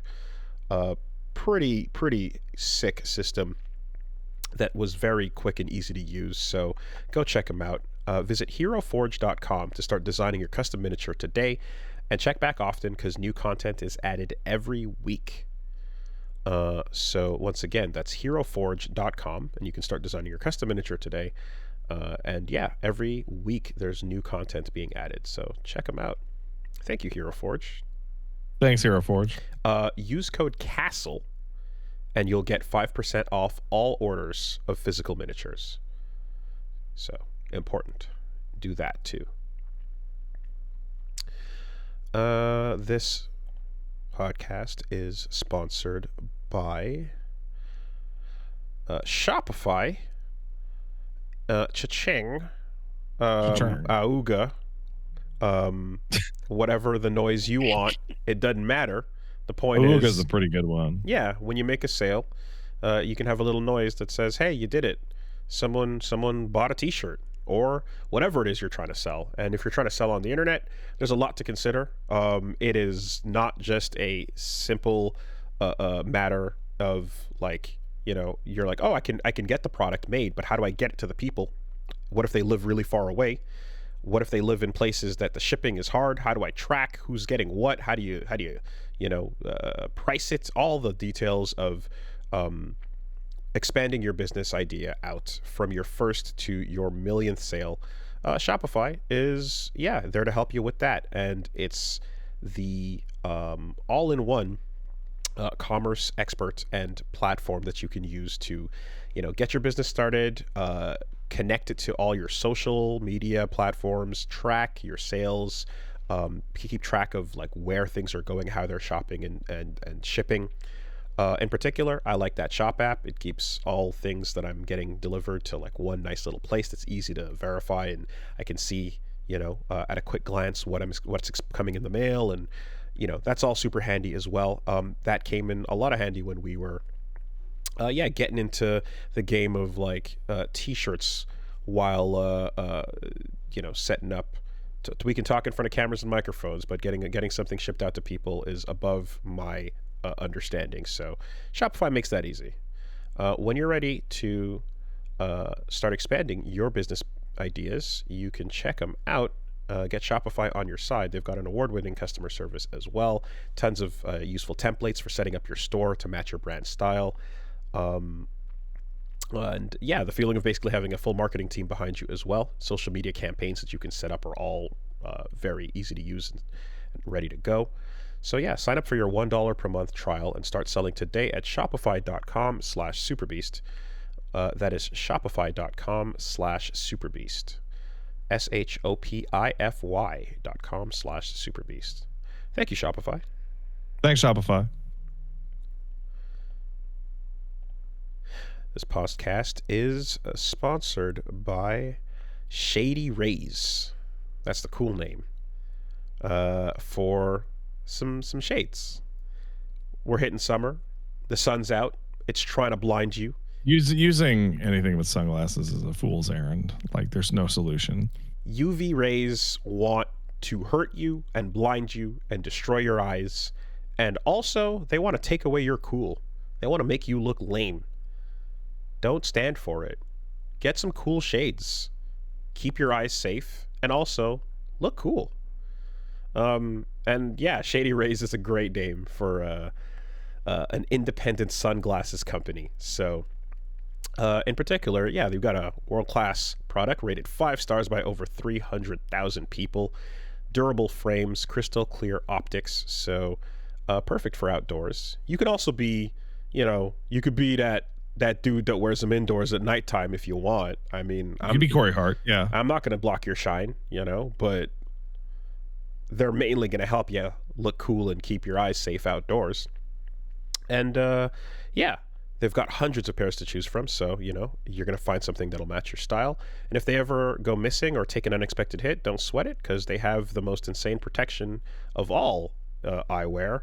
Every pair is backed by a lost or broken replacement. So if you don't love your shades, you can exchange them for a new pair or return them worry-free within 30 days. So no risk when you shop. It's pretty straightforward and simple to get a backup or replacement if needed. So go check them out. Find the pair that looks cool on you, and our listeners can head over to Shady Rays and take a look. So Shady Rays is giving out their best deal right now. Head to shadyrays.com. Use the code SUPERBEAST. You'll get 35% off polarized sunglasses. Try for yourself the shades rated 5 stars by over 300,000 people. One more time, that is shadyrays.com, and use the code SUPERBEAST for 35% off polarized sunglasses. Thank you, Shady Rays. Thank you, Shady Rays. This podcast is sponsored by ExpressVPN. Very, very dangerous out there on the internet without protection. There's a lot of places, a lot of people that are out there trying to get your information, your activity online.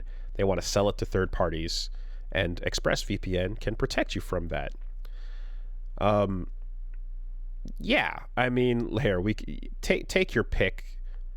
Of course, no one listening to this watches porn. That's crazy. No one, none of you. But if anyone were to be doing so, incognito mode is not actually doing that. There's fine print, and there's still a ton of third parties that can access your activity. So, again, no one would, but if they were to, you'd want to be aware that, that data can still be used against you, unless you're using ExpressVPN. You can, basically, you don't want to have your data being taken by your ISP, by your mobile network provider, by the admin of your Wi-Fi network, your school, your boss, your parents, that 12-year-old on McDonald's Wi-Fi around the corner. Cannot be trusted. None of them. So ExpressVPN is going to reroute your traffic through secure encrypted servers, so third parties can't. Hey, Willie, I'm sorry. I have to go right this second. Oh, okay. All right. Sorry about that. No problem. Just to finish off this real quick, ExpressVPN is real easy to use. So you can fire up the app and click one button to get protected.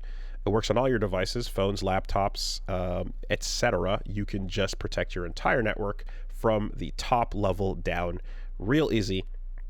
And it is rated #1 by top tech reviewers like CNET and The Verge. So, you never know what responsibilities you might have. There might be, urgent things that you got to get to. Priorities you got to take care of, that you don't want to be worried about what's happening and who's potentially stealing your data online and what's going on with your privacy. So get ExpressVPN, and also don't be told that you can't watch a cool thing just because you live in a country where they're like, nah, disagree with that. Protect your online privacy today by visiting expressvpn.com/superbeast. That's expressvpn.com/superbeast. And you can get an extra 4 months for free. expressvpn.com/superbeast. All right, and there's one more I'm just going to run through here. I can solo. That's all good. I'm used to soloing. This week, the podcast is sponsored by Factor. That is the clutch for the summertime, as we're getting into a busy time of life where I don't have the ability to deal with food that is good tasting, available, quick to prepare. I can't, you can't get all in one. I can't be bothered. It's just, there's a lot going on, and with new life on the way, responsibilities and time, responsibilities are high, the need is high, as you can see, and the time is lower than ever. So the ability to call in the clutch with something that is actually kind of healthy for you is really useful. So that is where Factor comes in. Yes, let me solo this read. I can, let me, you gotta lock in for things. And Factor Meals is arriving fresh and ready to eat, so you can stay locked in to the task at hand by just, getting something healthy for you. You don't have to worry too much about preparation. If you're going with a calorie smart diet, if you're trying to get more protein, if you're trying to go keto, if you're trying to just go with balanced, something more summer oriented, if you got gains or goals, whatever you're looking to do, they've got a variety of 45 weekly menu options to choose from. So you can fit exactly what you're looking for. And it's not just your dinners as well. They got breakfasts, on-the-go lunches, premium dinners, guilt-free snacks. They got desserts. Your whole day is covered as well. So enjoy more this summer. You can jump in and get Factor and save a lot of time. Get dietitian-approved meals that are healthy, taste good, and just take the hassle out of eating well. Get started at factormeals.com/castle50off. and use code CASTLE50OFF to get 50% off plus free shipping on your first box. One more time, that's CASTLE50OFF at factormeals.com/CASTLE50OFF. And you're going to get 50% off plus free shipping at factormeals.com/CASTLE50OFF. Thank you very much, Factor. Appreciate you. More than ever. We'll take a quick break, and we'll be back soon.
Alrighty.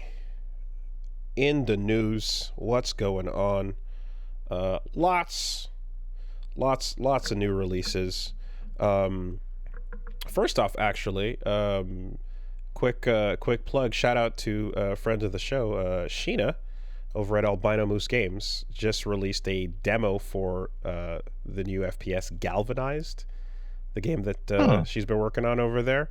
It's old school action FPS with some grappling, some chain pulling and hooking, and some of that. I just discovered I don't know how to spell galvanized. Galvanized. Yeah, that was the issue that I made. There you go. So if you are looking for that boomer shooter quality aesthetic with some grapple hooking and some weapons and swinging and all that fun traversal going on. Oh yeah, this is boomer shooting. Big boomer shooting vibes coming off of it. Check it out. Yeah, the demo's out for episode 1 from Albino Moose Games. So yeah, up to cool things over there. After the and for those who are new, that's of Spooky's Jump Scare Mansion fame.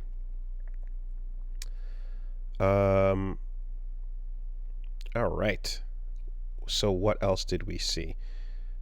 We saw Donkey Kong Bonanza Direct, and that game looks really fucking cool. That game looks great. Yeah. The simplest thing I think is just the Red Fraction Gorilla as a bit, but no, really, just destroy the world. And I don't know that you're gonna be. There must be a limit to how deep you can go into any stage, But, oh yeah, absolutely. But it seems like from looking at it, there's a whole set that is each layer of going deeper and deeper into the core is kind of how you're progressing through the world, as opposed to just surface covering too. So I just think it just looks like a classic Nintendo platforming, adventure with good ass music, fun, probably Odyssey style vibes of,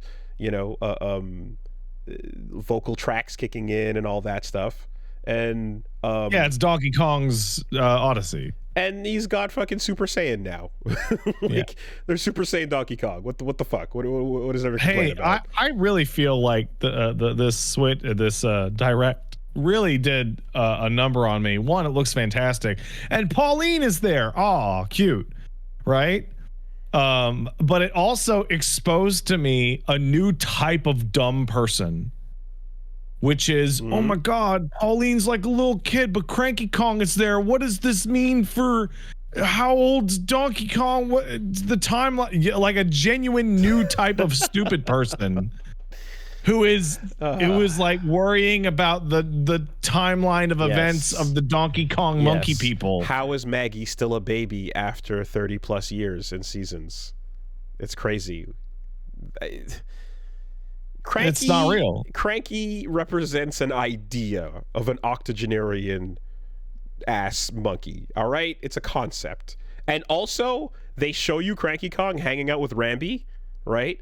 And then they make a point to go, that's an old motherfucker, but look at these plot old ancients right over here, and you see the ostrich and the zebra and the monkey with the real cracking the beard face bananas. No, that's old. Never mind the you kind of got a beard and glasses bit. The real old fuckers are right over there, and they're gonna give you Super Saiyan DK triggers. Yeah, looks fun. Definitely loving all the memes of the Kong of Us or Wreck-It. Yeah, the Sad Dad games have now reached Donkey Kong. Dad of Boy, and then Wreck-It Ralph energy as well, but essentially just little kid hanging out, attached for the ride. Don't fall off, is that's a fun vibe. And then it looks like there's gonna be music power stuff going on as well, which is sick because she's after singing in the new Donk City themes and everything in the last round with Mario and stuff. You're like, okay, she's magic. Pauline is back, and her whole bit is music, and stuff. So that's cool. We've come a long way from Donkey Kong kidnapping Mario's girlfriend and I gotta say, crawling up the city block.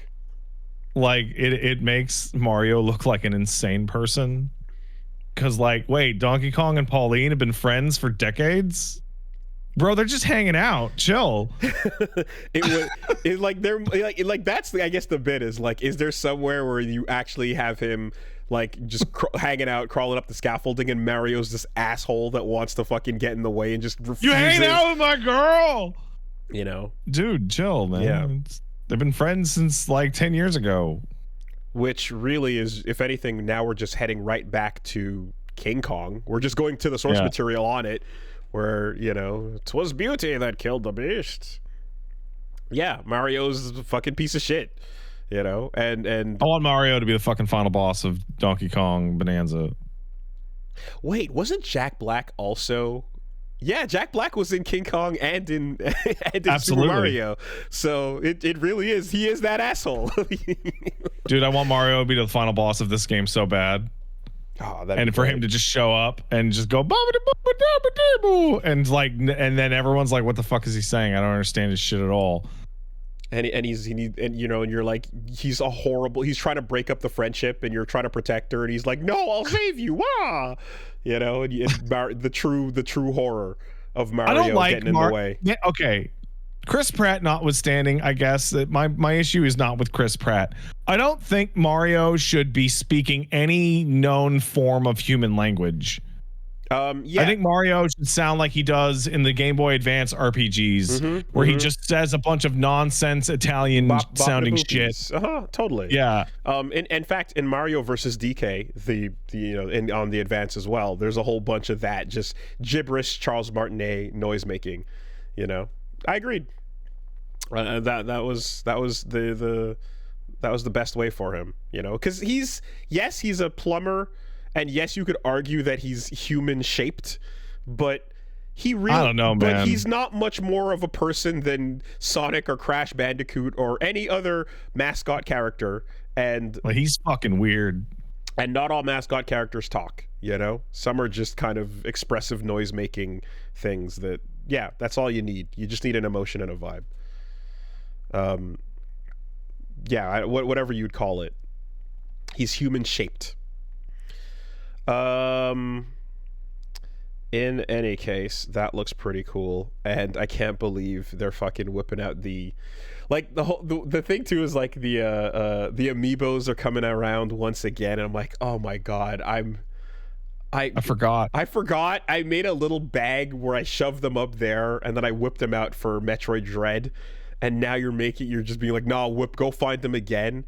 And like none of the little elemental balls dropping in or anything I'd particularly care about, but I was wondering, I'm like, oh, are they gonna give her the new Donk City outfit? And it's like, yes, if you buy that amiibo. And I'm like, you assholes, bro.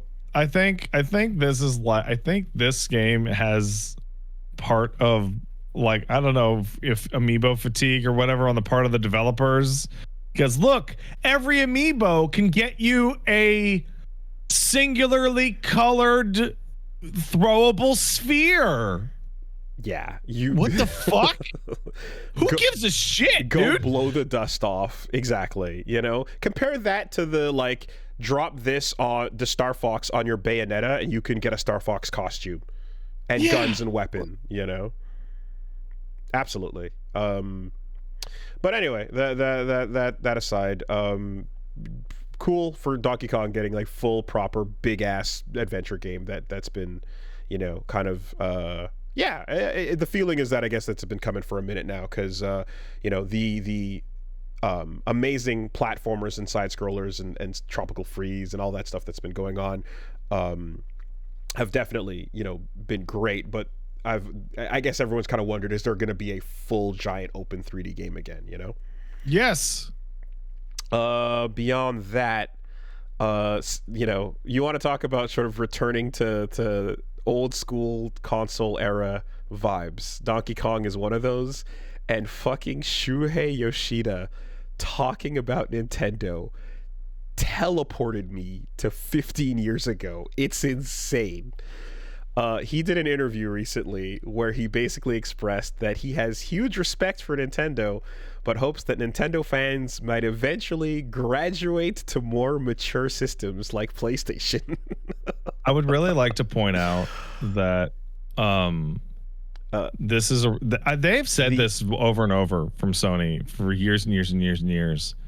And it's like, yes, I've graduated to a more mature system, the Switch 2, one which contains games I can play with my child because I'm older now. And so there was basically him anticipating the response to this this type of statement in a way where he's like that. Yeah, he kind of gets the gist of it. But like overall, between this and there's another interview where he basically said that Sony doesn't consider Nintendo as competition per se. And the quote there is, Sony see Microsoft being the competition because Xbox is very similar in performance and in hardware, like a high-end console, but Nintendo, a high-end console with mature games and such, but Nintendo's very, very different. They're family-friendly. Their games are for everyone. It's not about technology. It's more about having fun with friends and family and having multiple controllers bundled with the hardware. Inside Sony, even when they do business analysis, Nintendo doesn't show up. So there's a competition market share between PlayStation and Xbox. They don't include Nintendo. Not that they're ignoring them, but they don't feel that they're in competition because it's a very different audience. And then to elaborate a little more, in Japan, Nintendo is hugely strong, and Xbox almost doesn't exist. I should be careful. I get many hate messages. It's very hard to see where Xbox is, even though PC gaming is becoming a bit more popular in Japan. But it's all about Nintendo versus Sony, I guess, in Japan. With PlayStation, people are working in Japan, see Nintendo as competition, but outside Japan, they mainly just see Xbox as primary competition. It's really kind of funny to see that perspective, because I feel like, again, old console wars vibes from, we're veterans of them. Do you even still work at Sony anymore? I mean, wasn't there an announcement that he left some time ago? Yeah, I thought he left. So yeah, former exec, he left, and he's just talking about the industry on podcasts and doing interviews and stuff. It's an interesting perspective though, just because it's like it feels like a dated view on things, and if anything, I would say that the image is definitely, of course, out there because of like what Nintendo knows, where their bread is buttered, of course. But when you see the same titles getting ported over on all these multiple platforms and everything, it's mainly just marketing, right? Nintendo markets themselves towards families and younger audiences, but like it absolutely, especially with Switch 2 at this point, when you're looking at things that are games that are going to be releasing in parity with, not necessarily performance-wise, but in terms of like generationally with each other. Console's a console is a console at this point. Deltarune's coming out. You grab it on PC, grab it over here, grab it on that. You play Street Fighter 6 where you want to, whatever. Like, Nintendo knows that their brand and their first-party things that they make are all family-oriented and such. But don't mistake the, I guess, hardware overall for that per se.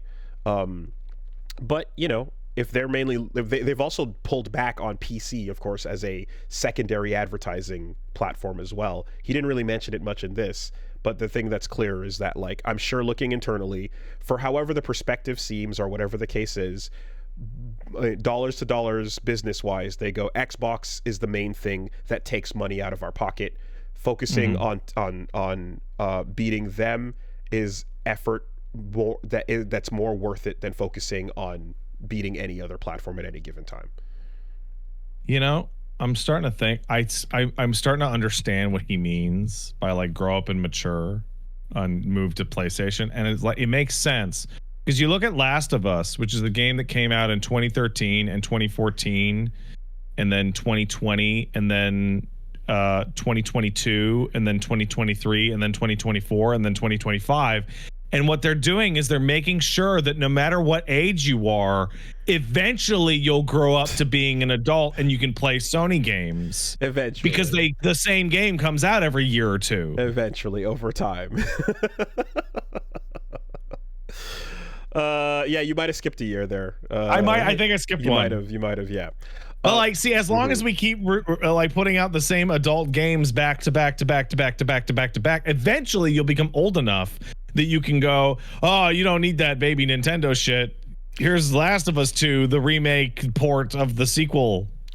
Now, again, the funny part, re-release. one of the things though that is definitely the case is that like when over the years, I feel like my cousin and nephew and niece barometer for the console generations and what they mean and what they kind of represent to like a bunch of kids and a bunch of people that are a bit older than me, just out there kind of very, very casually. Nintendo continues to mainly be the like, yeah, this is for my kids, or this is for, you know, it's a family box per se. It's not the first thought when it comes to getting the latest, you know, whatever, like FPS or whatever major AAA has just come out or so. But like that I would say that I've seen the biggest shift with that with Switch, you know. It definitely like did convince, or I like have some of those, you know, and this is just anecdotal, but like family and friends and people, whatever, like there was an eventual point where they started getting stuff to just play on that as they were using it, and we're like, yeah, I'll, you know, being able to use this on the same console is handy. Not as many of those friends have like a big tricked out PC with a video card option for buying games. So for them, it was like, hey, if I have a Switch and you know, and like I don't have a PC option for this, then why not just go for it here? It made sense for some more like mainstream purchases that happen to be on multi-platform. It has changed more so in this generation than in previous ones. I feel really torn on this discussion because I think the core of the discussion is like genuinely stupid. Because I remember the only time in my life I cared about games being mature is when I was a child.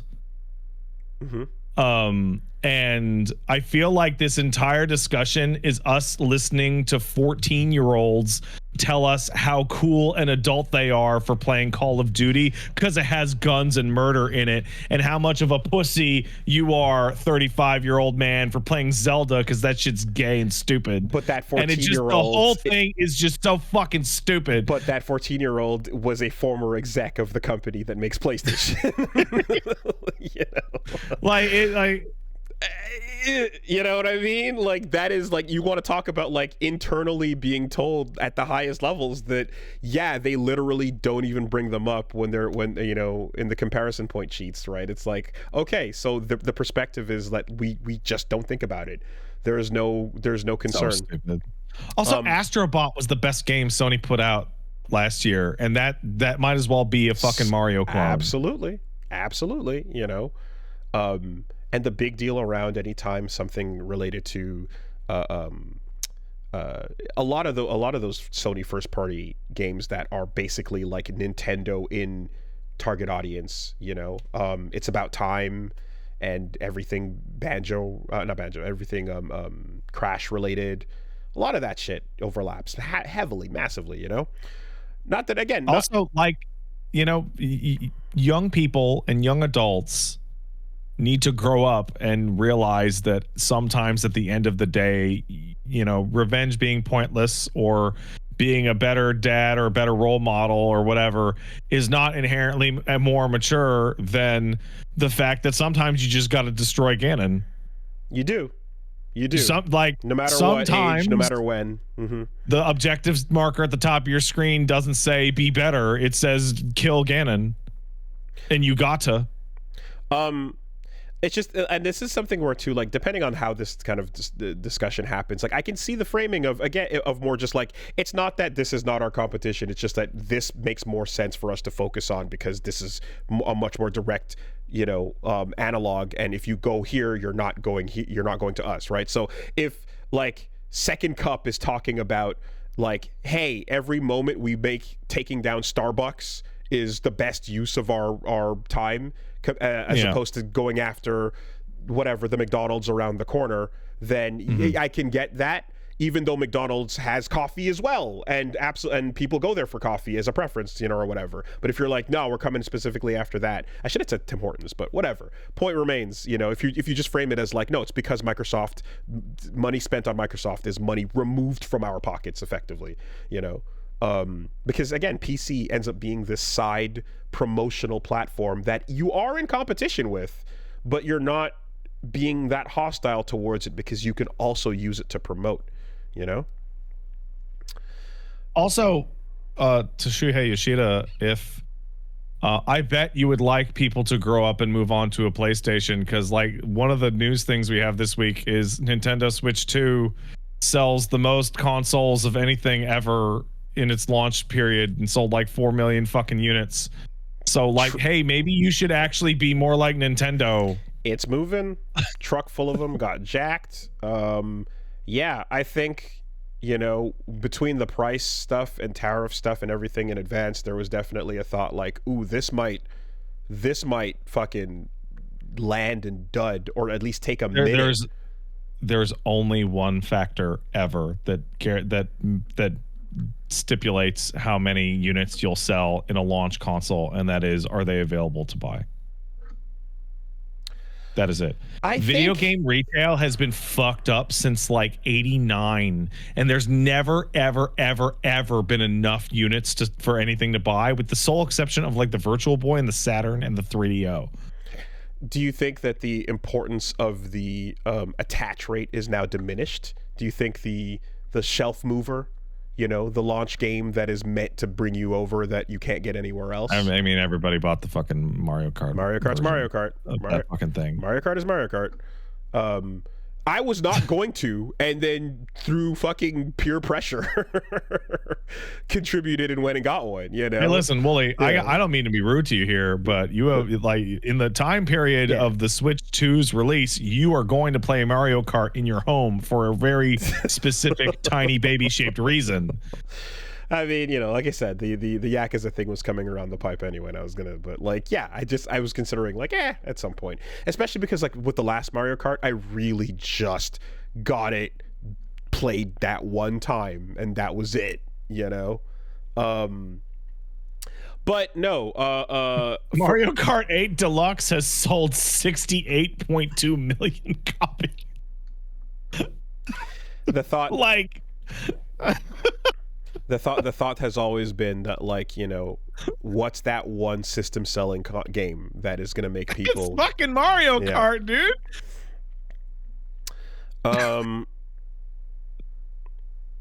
Yeah. So,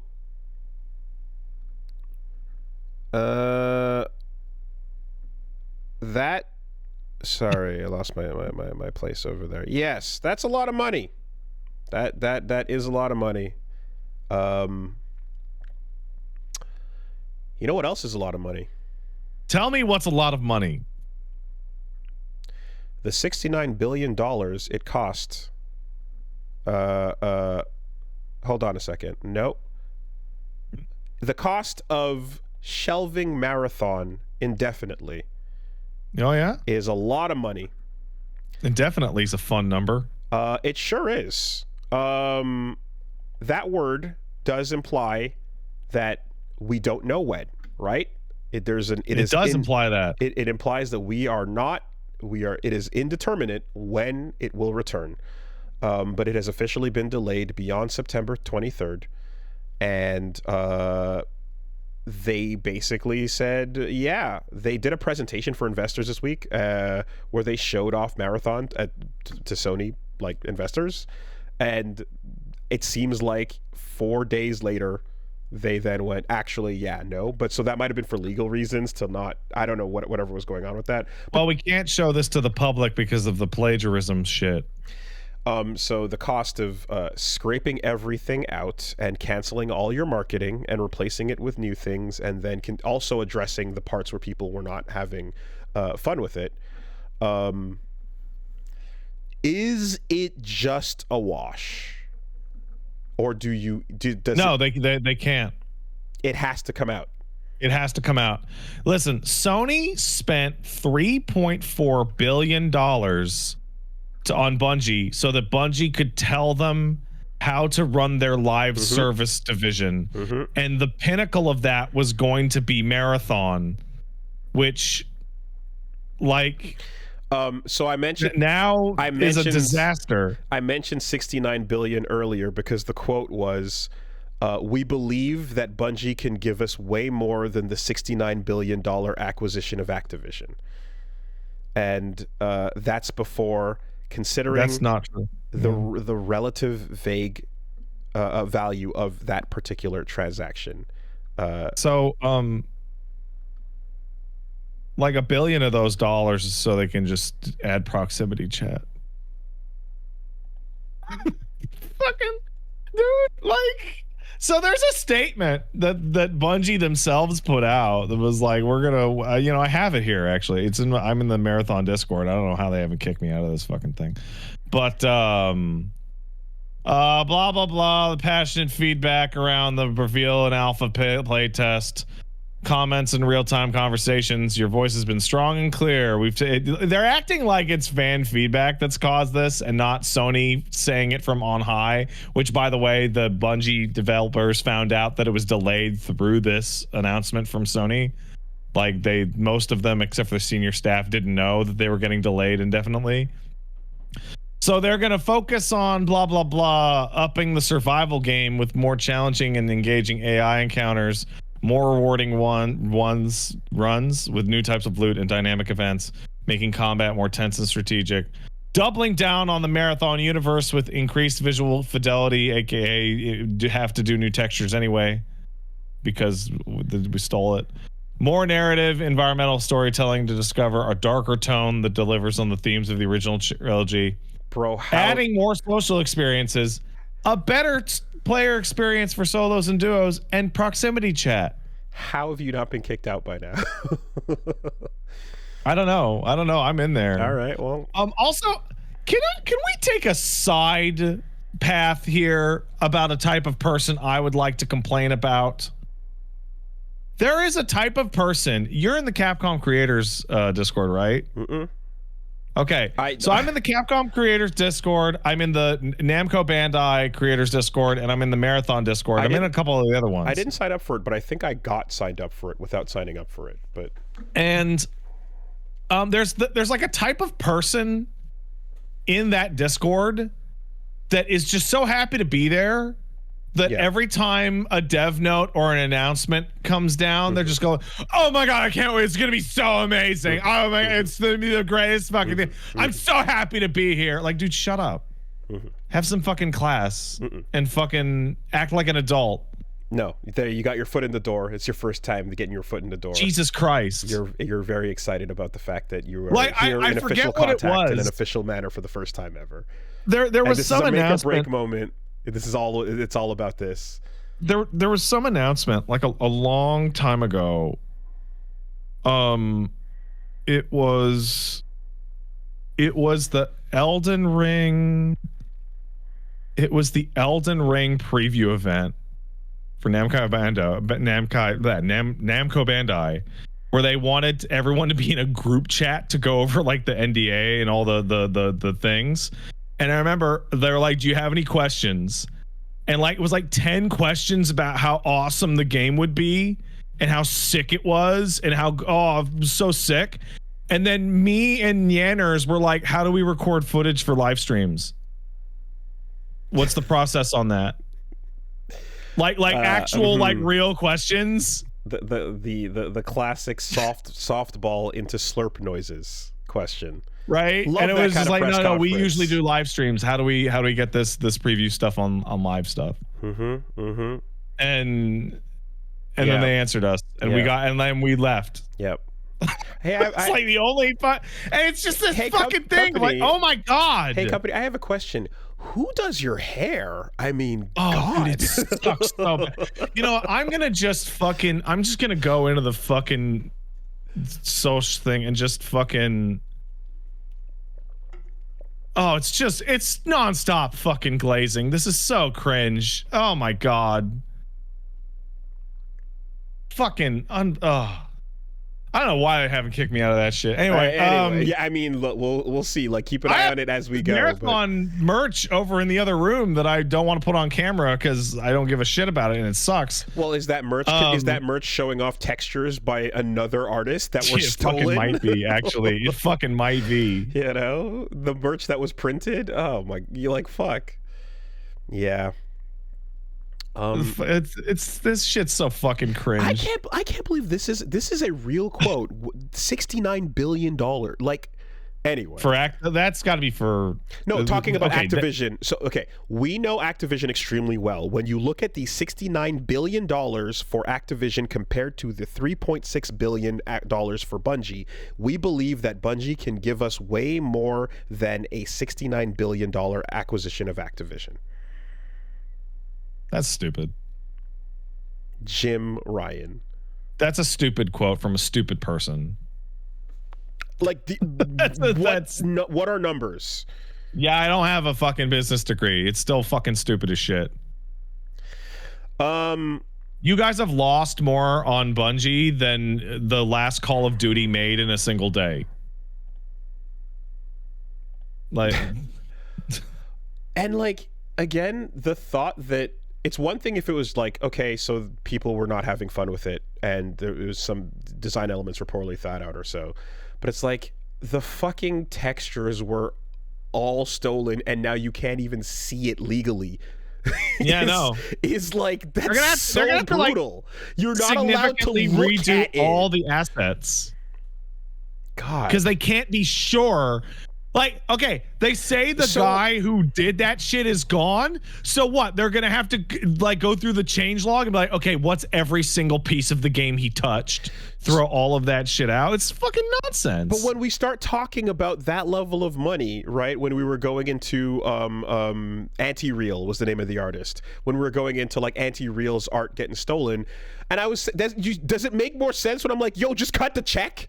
Like, just cut the check and no, because that's admitting liability, blah, blah, blah, blah, blah, blah, blah. Well, and then if they miss one or whatever the fuck.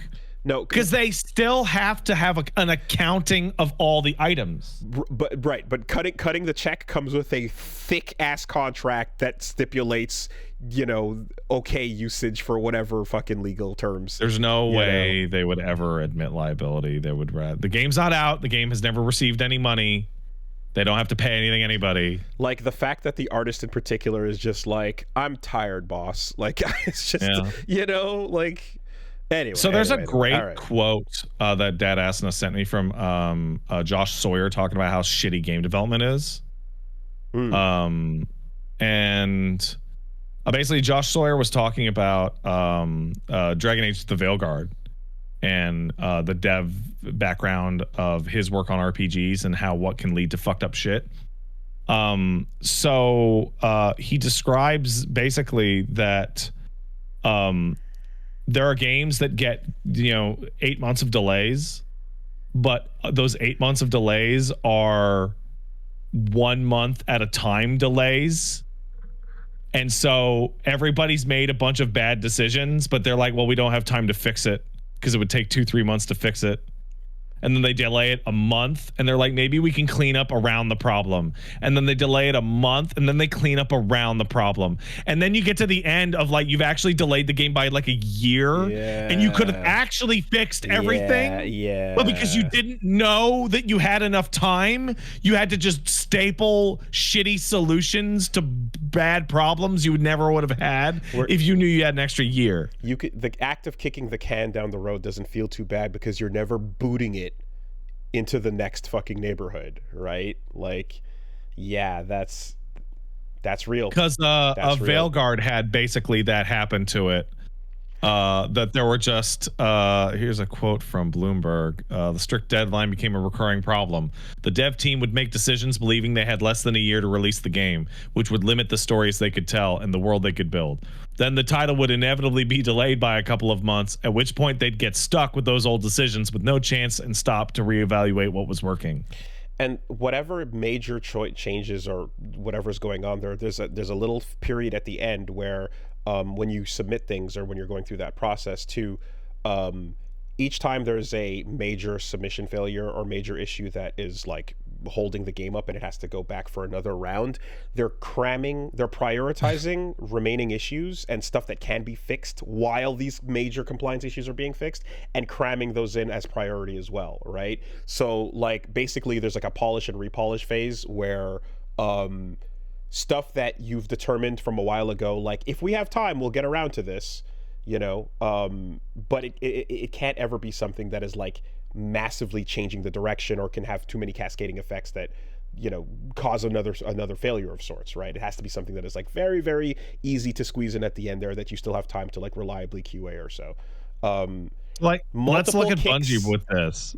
Multiple slow delays does feel a lot less committal and scary compared to a big one, and also it's easier to tell people that are spending, shareholders and investors and all those folks, it's a lot easier to report smaller delays than it is massive ones, right? Big missing the quarter delays are always a problem. Let's take Bungie for this, right? It's like, okay, so most of the team didn't know the game was getting delayed, so they obviously don't know when it's getting delayed to.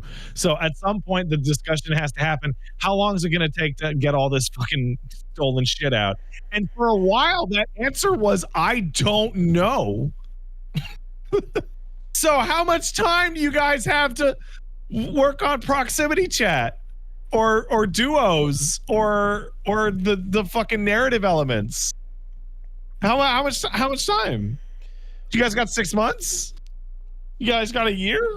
Well, let's use another metric. Will it cost more than $400 million?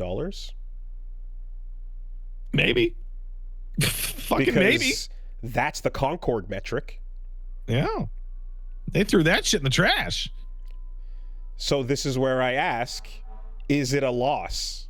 Is it a write-off? Do we, or if we go, no, it has to come out, you're like, okay, at what cost? At what point? I don't understand how anyone looking at this is like, we can turn this shit around in a year or something like that. Like, I didn't think it was gonna, like, I played that alpha and was like, this sucks and would need like more than a year of work to fucking tune up and add shit. And that was before they have to spend however X many fucking months pulling shit out and double checking it for plagiarism. How much of that project has to be completely done over because they can't tell what is and isn't actually original? I mean, I would assume just about every texture. Like, and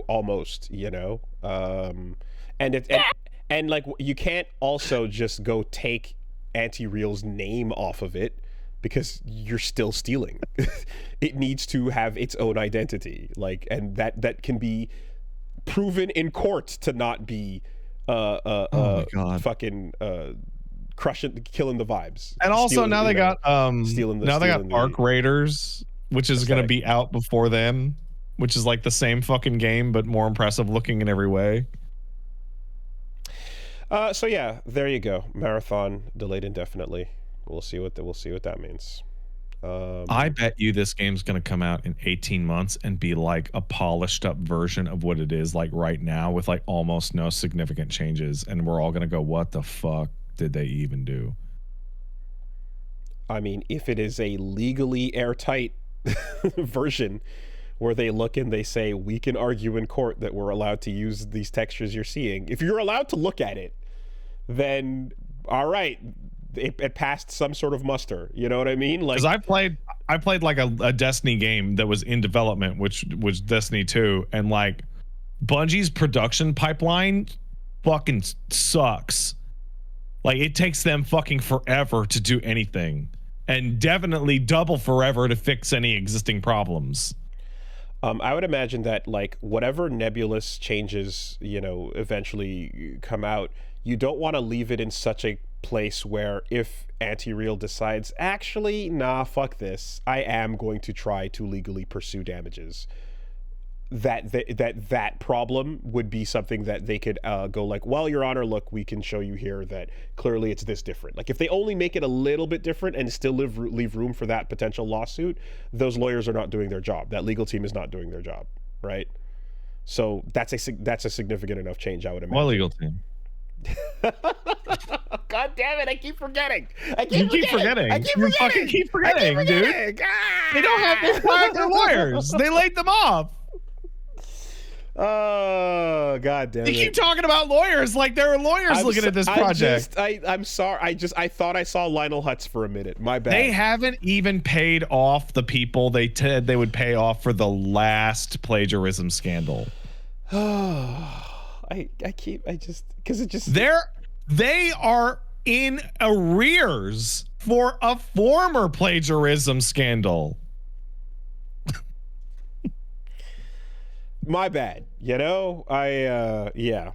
I just assumed that, you see a car, you pop the hood, you might see an engine in there. I assumed that the company, all right. The only way that I can see this game coming out and being of value to the consumer or the game player is if Sony goes in there and kills the C-suite and replaces them with like people who know how to ship products from other parts of SCEA or SCE. Potentially, I suppose, if you're trying to preserve whatever Bungie is to some degree. But apparently, wink. Bungie's problem has always been that top level of management, like going back all the way to Halo. Okay. The folks that made Concord didn't get that basically the C-suite got killed, but then so did everyone beneath it. Yeah, that turd dropped and was out of the toilet though. Like there was no saving it. It already hit the floor. All you could do is scoop it back up and throw it away. It was too late. All right. Well, there's something to be said about the challenges that cause you to go back to the drawing board and avoid getting your ass blown out because of your team and thieves. A much better reason to go back to the drawing board and change things up is if people play your game and you think that too many people are enjoying it and having too much fun and they think it's too good. This game is really good. This game is really, really good. I think I've screwed up somewhere. God damn it, says Kojima. I hate that the playtesters are enjoying Death Stranding 2 so much. I gotta go change some stuff because it needs to be more polarizing. I fucking love that. I fucking love it. It's this. Oh, I love it. Just when it's the same fucker every time. So in a recent discussion, Woodkid, who works with Kojima on the music, has been working on a lot of projects together, said there's a key moment where we had a discussion halfway through doing the game where he came in and said, we have a problem. I'm going to be very honest. We've been testing the game with players and the results are too good. They like it too much. That means something is wrong. We have to change something. And then he changed stuff in the script and the way that some crucial stuff happens in the game because he thought his work was not polarizing and not triggering enough emotions. According to Kojima, it needs more emotions. If everyone likes your work, it means it's mainstream, it's conventional, it's pre-digested for people to like it. I don't want that. I want people to end up liking things they didn't even like when they first encountered it, because that's where you really end up loving something. And he's completely right. But does that not make perfect sense when you go, I was trucking and having fun? I never would have thought that was an enjoyable experience. Right? You were being a teamster. You were porting and walking up mountains and doing a bunch of bullshit in Death Stranding while holding a baby on your chest. Who the fuck would have thought that would have been so fun? I have an example. I saw people going, "This is stupid. What a stupid idiot!" Right. And all I can think of is like, how many more decades of arguing about Raiden do you guys want to do? Like, for real, right. Like are you like, really, how many more years of arguing about whether or not Raiden sucked do we want to go through before you realize that fucking game is absolute fucking peak? Too many people were enjoying it. I need to go fuck shit up. I need to go change it and make someone mad. If someone's not walking out going, "What the fuck, bro?" then dude, I failed. You know what? There is a really, really good example of a game that is built in a way that will cause many people to argue that would not even be close to as emotionally moving or genius if it wasn't built in a way to cause people to argue. And that is... I don't want to even talk about it. It's that game that we were talking about a couple weeks ago. Oh yeah. Okay, right. Yeah, sure. Right. Yeah. And it's just like, if that game had a really straightforward, good ass, happy feeling ending, I'd be like, oh, cool, I guess. But like, now that it's like, I want to fight someone over that fucking ending. I want to argue. But like, you remember that clip of the dude playing DMC5 and seeing Dante dancing and going, bro, I don't understand this fucking game, bro. And he throws the controller down, right? Kojima is watching that and like flicking his glasses up to get the perfect reflection. Like, this is the reaction I'm looking for. I'll take a much older example. All right. Do you think any of us would still be talking about Last of Us at all if the ending did not cause many people to feel very different things very strongly? No. You'd be like, wow, great game, cool. But there'd be no long-term discussion if people weren't arguing over whether or not Joel was right or wrong. Divisiveness creates interesting discussion, especially when you're on, like, moral tightropes, for sure. And ethical tightropes. And it caused people to actually think about what was going on in that story rather than just go, and then Joel beat up all the bad guys, the end. Yes, yeah. No, it is a very fun discussion to, like, enjoy the video game, but then come out the other end of it going, like, oh, was that right? Was that, you know what I mean? Like, would you think that was, and then especially with the example from prior as well. I also want to say, like, this is the difference between somebody like Kojumbo and Druckmann, in which Druckmann recently came out and went, yeah, by the way, Joel was wrong. They could have totally done a cure. And it's like, shut up, you idiot! You just ruined it! Why would you ever put a definitive correct answer to that? You fucking buffoon. If I remember correctly, like, people would not stop hounding David Chase about Sopranos. Yeah. And eventually, a billion years later, there was a sort of half acknowledgement about... I think he screwed up talking about it in an interview. There was an interview and it was a half acknowledgement about it, right?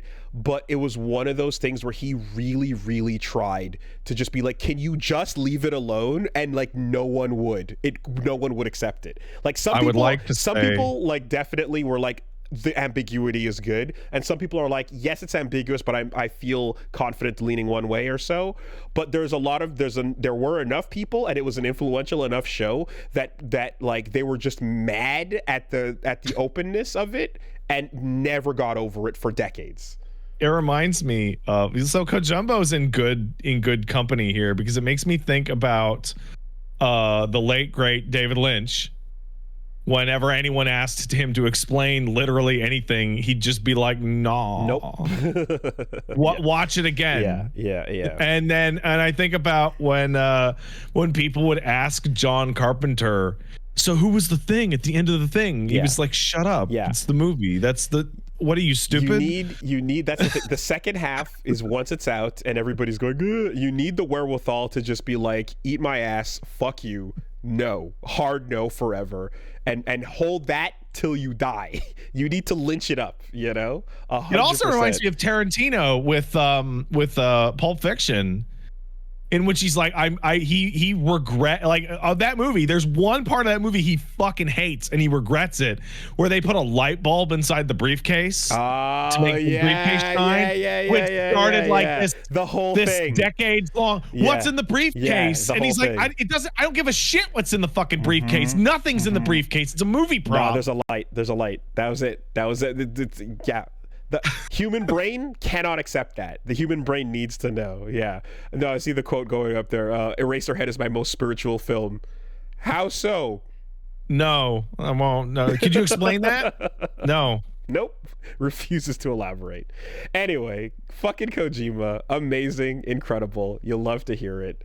And yeah, it certainly definitely could be and is likely what we're describing, where like characters making decisions that are, you know, ambiguous or defensible in certain, you know what I mean? Like, is probably what we're talking about.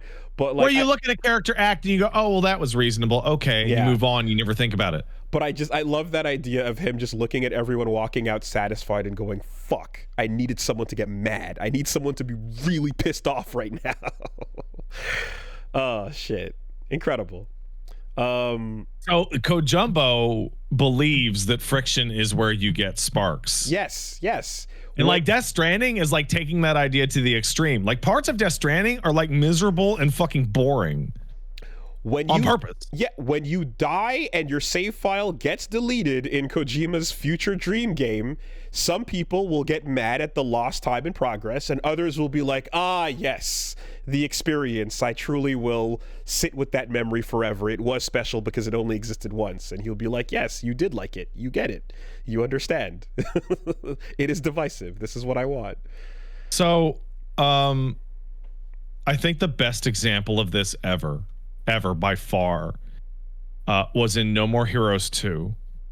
So No More Heroes 2, you're climbing up the rankings to become the extra big cool assassin, and you're gonna go after Margaret Moonlight. And so you go to a supermarket parking lot, and in that supermarket parking lot you fight like 400 guys, and they just pull up in cars and get out and fight you, and then you kill all of them and more cars pull up and they get out and fight you, and it's like 15 fucking minutes long. It's ridiculous. It's absolutely ridiculous, and it never changes, and the fights don't get any harder, and it's just super fucking padded and pointless and shit. And by the end of it, you're really, really bored by fighting all these dudes, and the fighting has no excitement left for you, and it just sucks, and it's totally pointless. And then they put the biggest, most cool, and like they put the biggest like custom music boss fight of the entire game right after that. So if you ever want to do the Margaret fight ever again, you have to go through the dog shit fucking parking lot war. And I saw an interview a couple weeks after the game came out where they were like, Suda, why'd you have that gigantic super long fight in front of the Margaret Moonlight fight? It's like, oh, because I wanted the player to get tired of fighting and to realize that fighting in this video game is totally pointless and it actually sucks.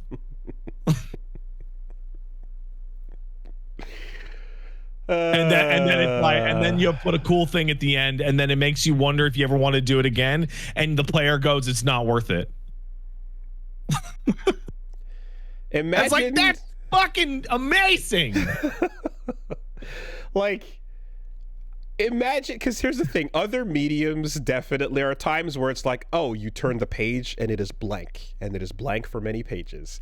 The movie goes silent and nothing happens on frame, right, for a certain amount of time or whatever. Like, different mediums have different ways of having that, like, we're disengaging with you and we're going meta with like it, movies right? that have like a still shot with no change for like multiple minutes is like, how long are you willing to tolerate this before getting up and leaving? But or the song that, like, you know, goes blank or fuck, you know, whatever the case is, the medium that decides to go antagonistic with the audience, right? Hey, we're gonna have these two characters stand in an elevator with absolutely no animation for as long as you can stand it as the viewer. That's exactly what I was thinking of, right?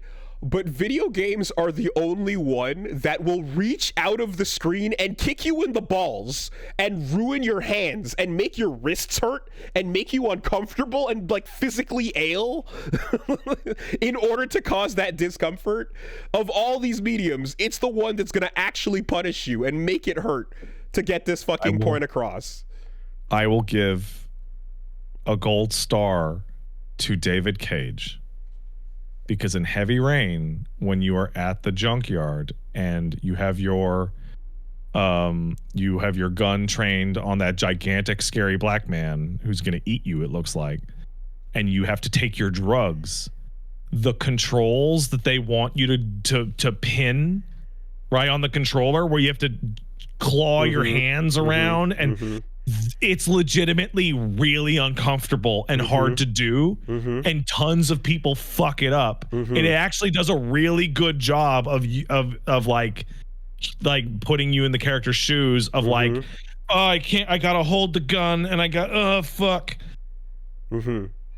How many soldiers did Zach take down at his last stand? A lot. A lot. How long did that go for? A while. Yeah. You make your point, you know, and this is the medium that can do that. That it's a thing that video games can do that is phenomenal. You know what? You know who the best to ever do it is? The best to ever do it is God of War 3 at the very end, when you're just hitting left trigger, right trigger to punch Zeus's dead body. Right. And I remember seeing like Game Facts message board threads of like, how do I beat this? I've been doing it for like an hour. And like and it's like, no, you have to stop. Like you're at the end of a 4-game revenge trilogy. Yeah. And like the only way to beat it is you have to stop. You have to stop. Yeah.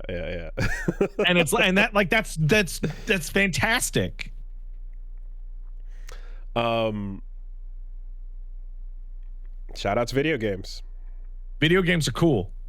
And sometimes when they suck a little bit, they're cooler. Now, let's be careful. Death Stranding 2 might suck shit, and he might have gone too far. Probably not. Well, who knows?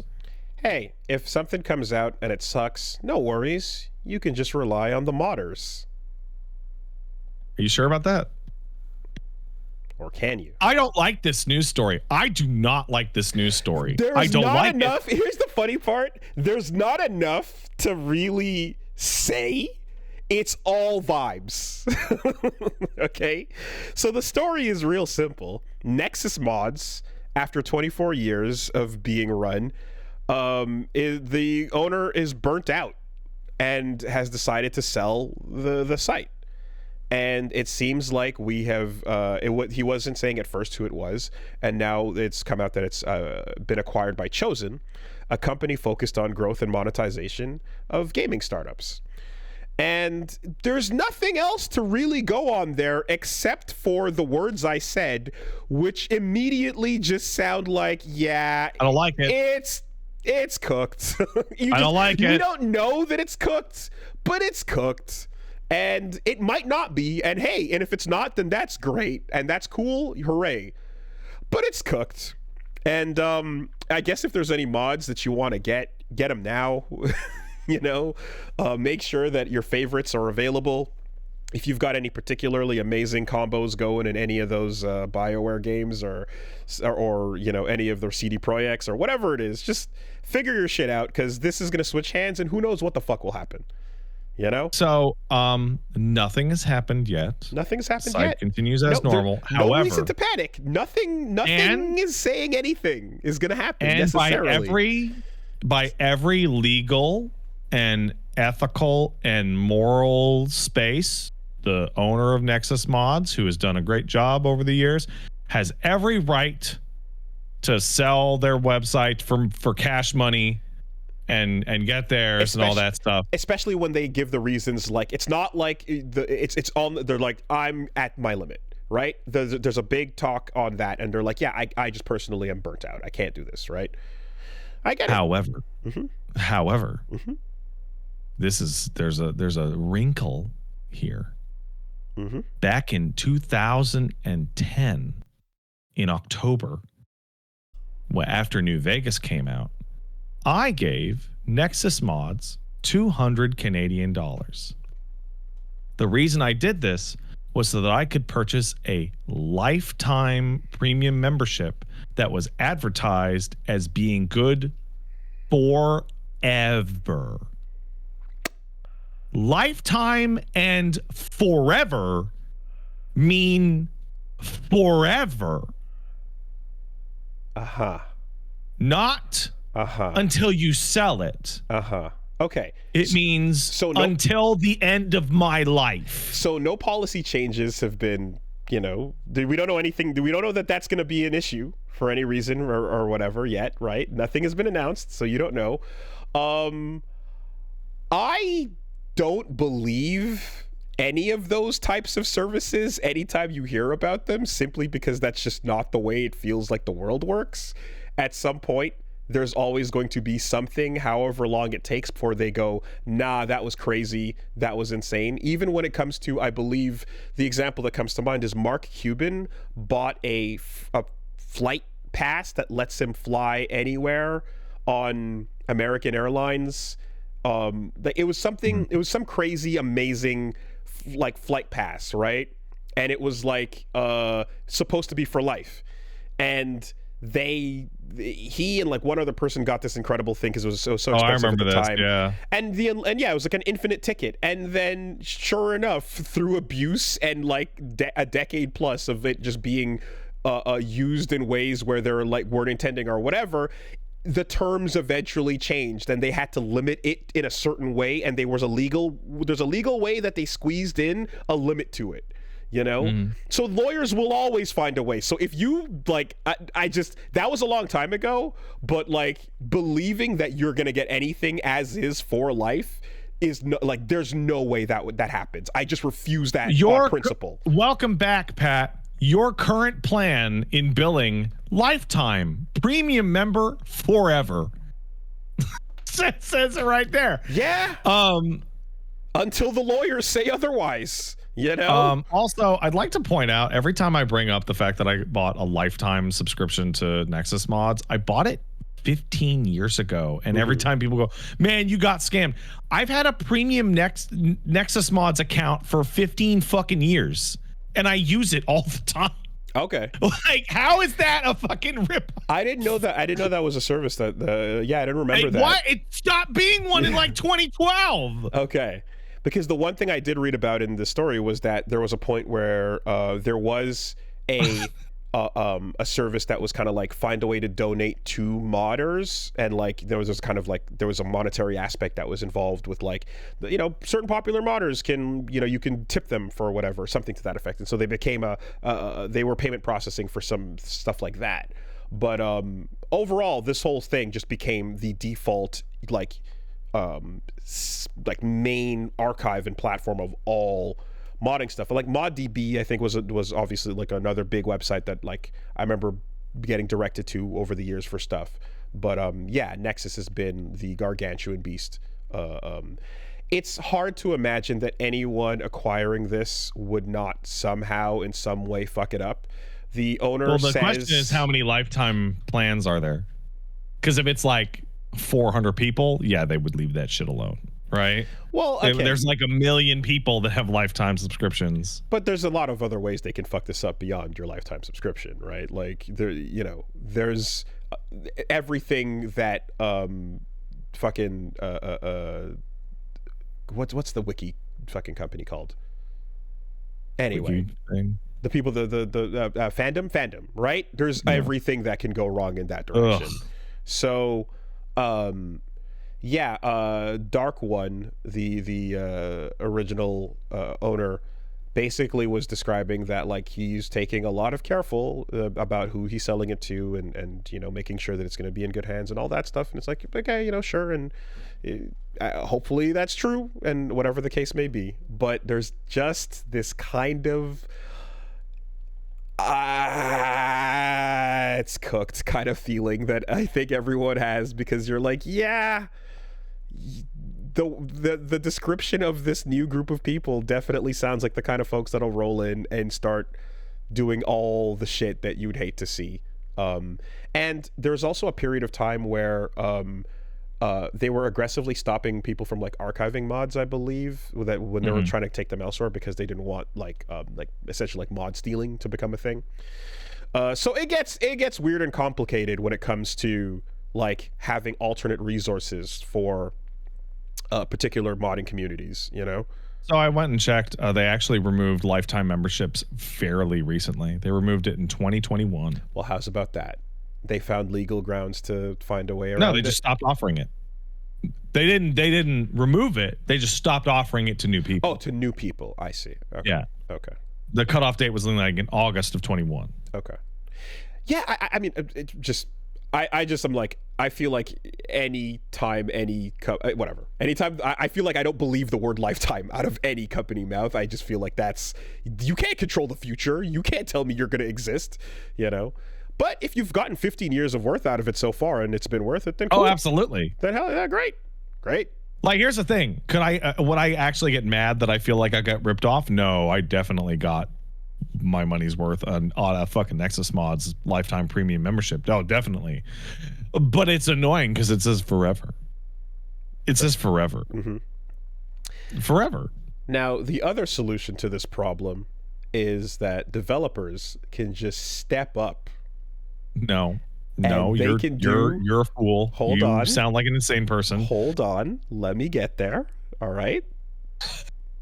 Developers can step up and say things like over at Stellar Blade, where the director says modders of Stellar Blade, their firepower is still weak.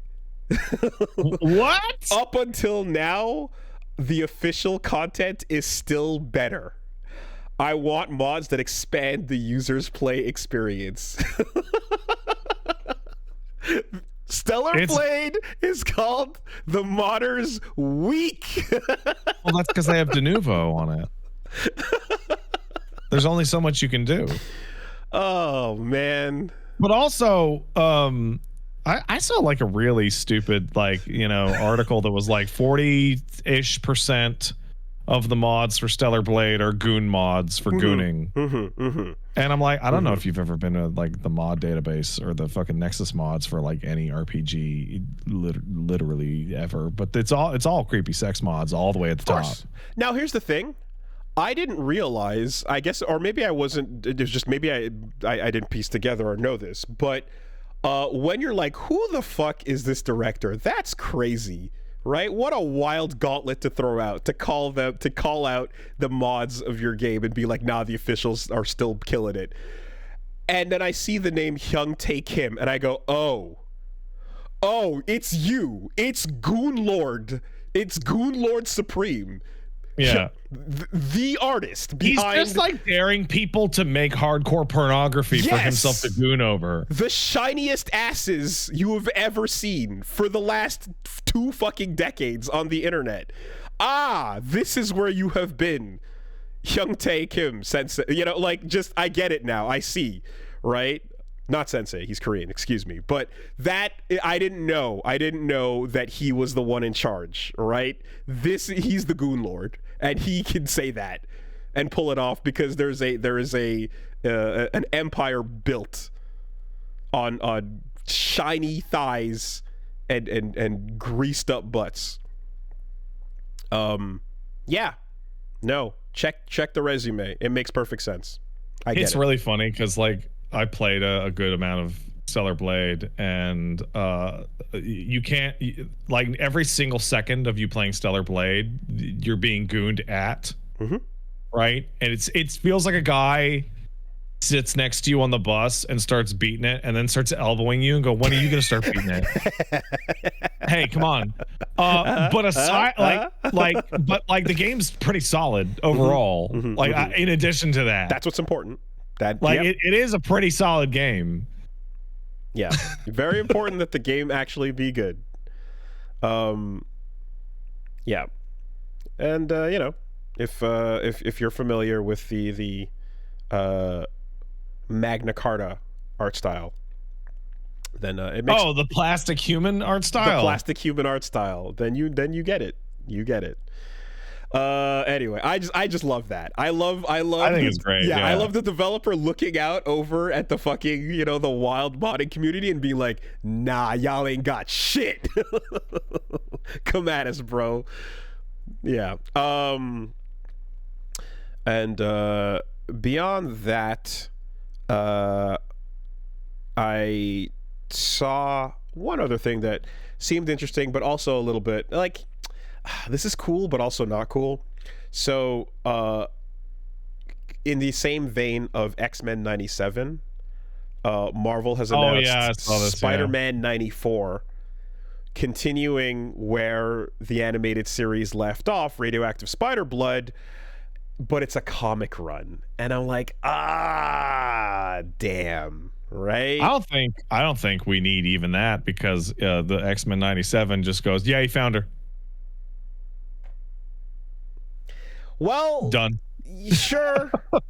But just given how good X-Men 97 was, it would be really cool to consider, like, oh shit, you can go back to Radioactive Spider-Blood and do that too. Like, that would be interesting. And the other part too is, like, I'm a bit confused because I feel like the last time I talked about the end of that show, and now we're off to find the real Mary Jane, and I want to say, like, someone or some folks told me, like, there was something that never aired, or like that ended up on, you can go watch on YouTube, like there was some sort of conclusion of sorts. So like the cliffhanger that everyone remembers, like there was something that came out. I'm confused, because it's like, yeah, this comic is supposed to pick up where I remember the final episode being, which was the Madam Web, walk into the fucking distance. That was a bunch of stupid nonsense right there. After the Spider Carnage arc, But it is funny to look at the comic and see, like, that one cartoon Venom with the big lip, like he has big lips and then the teeth out. I'm like, yeah, no Venom looks like old 94 Venom. Like, that's a particular one. Spider-Man, you can see him in a couple different places, and you can potentially, I know what Spider-Man looks like, but that Venom doesn't look like any other Venom.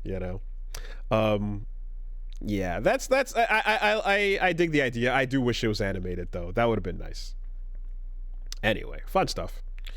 Yeah, let's take some letters. All right. If you want to send in a letter, send it to castlesuperbeastmail@gmail.com. That's castlesuperbeastmail@gmail.com. Okay. We got one coming in here. Ignis says, "Dear Zippy and Burgle, okay. You know the saying, you wait ages for one and then three come along at once?" No. Okay. I've never heard that before in my entire life. Have you? I haven't, but I can imagine it. I get it. They're talking about triplets. Aren't tag fighters eating good right now? Net Impact, 2XKO, Marvel, 4v4, and Invincible Versus all coming out in the space of a year. Who knows, maybe even an Injustice game will come out with tag action. Isn't that nice for them? Where are the weapon fighters? Fighting games in general are having a renaissance, with all sorts coming out, not just the aforementioned tag fighters, but other subgenres as well. Even 3D fighters having a mini resurgence with the new VF coming, but no one is taking a stab at the weapon genre. Why? Yeah. Where's the Soul Calibur or even Last Bronxes?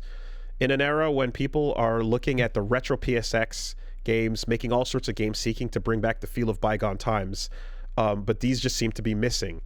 You want an Advanced Wars clone? Here's 10 of them. You want an old 90s FPS? It's a genre now. Battle Network? Someone made that. Panzer Dragoon Saga? A groundbreaking RPG most haven't played that... Where's Panzer Dragoon Saga? A groundbreaking RPG that most haven't played and no one has tried on.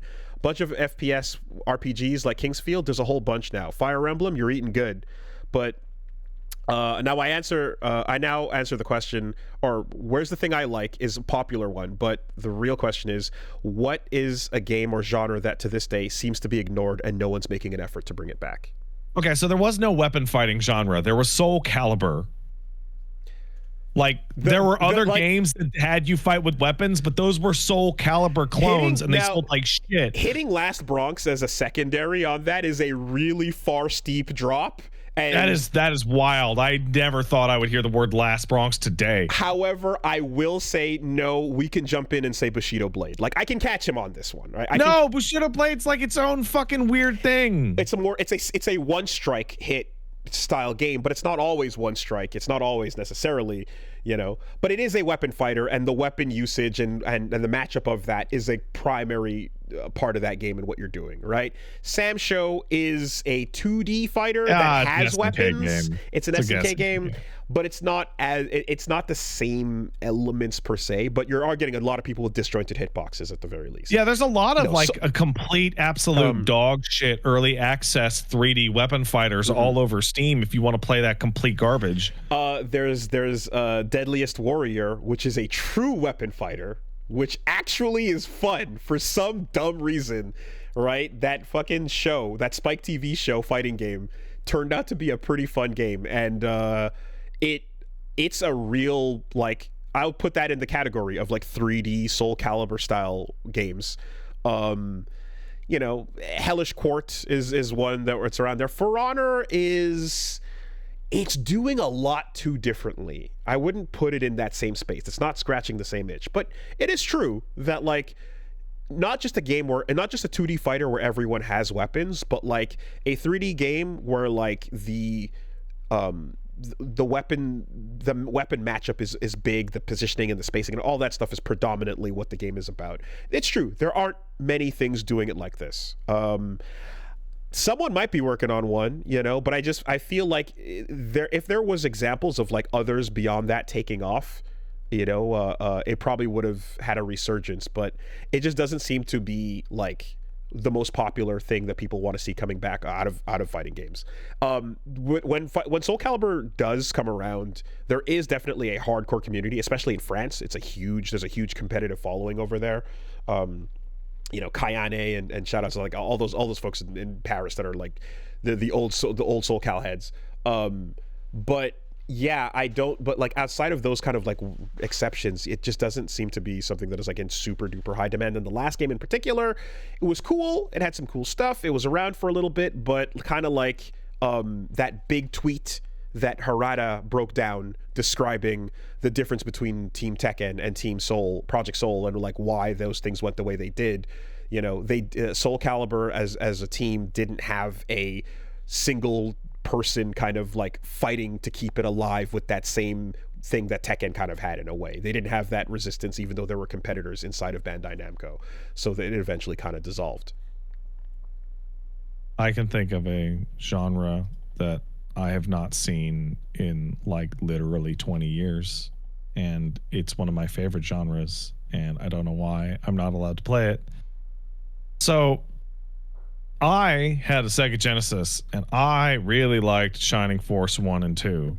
And Shining Force 1 and 2, and then later 3, are strategy, and there's also a Game Gear game, but whatever. That's not what I'm talking about. They're strategy RPGs that look like Fire Emblem, right? You move your little dudes around on a grid, and you kill enemies, and then you go to shops and you equip items. Yeah, very similar to Fire Emblem, right?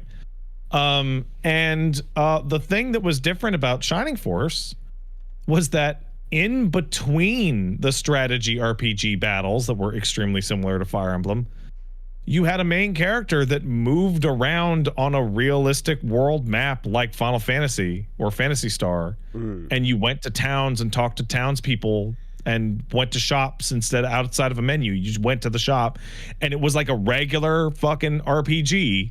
It's just that when you got into battles, it was a strategy RPG. Okay. And I think there's one Fire Emblem game that uses this format. Someone in the chat will fill me in on what that is. But like, that's it. Strategy RPGs only exist in you have a couple of menus and then some story, and then you get a grid-based battle. The Sky is like that. 13 Sentinels is like that. Every Fire Emblem is like that. Tactics Ogre is like that. Unicorn Overlord is like that. Like every fucking thing.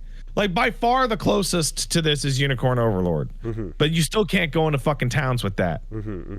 It's super fucking weird. I don't get it. It's super cool. I like strategy RPGs. It's really cool to be able to walk around a fucking town in a strategy RPG. Extraordinary high effort to, and unless you go like super retro style, with it. But yeah, that would be cool. It is cool.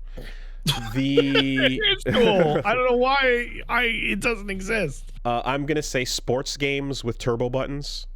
I would say sports games that are worth playing. Can we say that? Can we just skip this part and just go right to good sport game? Can you just say a good sport game would be fun to play? I feel disingenuous saying that because I'm not paying attention. Right, that's the thing. But like midway style sports games with turbo buttons, are and extending that like not just obviously into NBA Jam, but like everything going into the street games. Rematch out this week? Cool stuff. Rematch. Rematch is out this week. FIFU, was that what we were calling it? FIFU, yeah, that's right. Yeah, and I guess like there was a period of time when we also were like, yo, what the fuck? Why is no one copying Monday Night Combat? People copy Monday Night Combat. I feel like eventually that yeah, because Monday Night Combat's just a MOBA. Well, once you see like third person camera stuff coming around like Deadlock and I guess like what Paladins was it, right? Yes. Like you start to get a little bit closer. There was a news story we didn't cover a little while ago how Hi-Rez Studios laid off a shit ton of their C-suite, so they didn't have to lay off like their developers, so they could keep Smite 2 running. How about that? And people were like, yeah, that's great. Okay. But people weren't paying attention. The reason they did that is that a few months ago, they had laid off a bunch of their developers also. They can't lay off more developers. They would have no developers. Oh, they just already did that part then. So the only thing left to cut is the C-suite. I see. It's a two-part story. There we go. Yes, that makes sense. Also, the first Ubisoft union in North America, Ubisoft Workers of Canada, Halifax, was a thing that happened as well this week. That's cool. Good stuff. I hope that they can negotiate for wages and conditions that involve getting fucking creepy hands away from them while they try to work. Oh, you know what? We didn't cover this on the news, but I'm going to steal this spot to cover it. Did you see the interview about Final Fantasy Tactics, the Ivalice Chronicles? Oh, yes. The new content from the War of the Lions is not going to be included in the remake. Not that part. Okay. Like, because, whatever. No, the part that's of interest to me is they're like, so why'd this game take so long to come out? And they're like, well, we threw all that shit away. We didn't have any of it. And then he goes on to spending a full paragraph of text defending what I assume used to be his boss, going, well, it was just normal not to keep that stuff back in the day. So, it wasn't to be expected to keep those types of records. So, we had to really work hard to go back and find how to reverse engineer it. And all that stuff was thrown away and destroyed. Yeah. So that's what happened with Final Fantasy Tactics. That's why it's taken so long for this to come out, is they threw it in the trash. They threw it away. I love we lost the build. I love that. That's forever, man. Every time we talk about this kind of thing, I always bring it up, and there's always somebody new who hasn't heard it. It's like, I know for a fact that people have witnessed Japanese companies shredding every file in the filing cabinet and snapping disks and deleting entire hard drives. The Neo Geo 64. Destroy it. Destroy all of it. The Neo Geo 64 games were removed from existence, never backed up, and fucking annihilated. All code, all builds, all memories.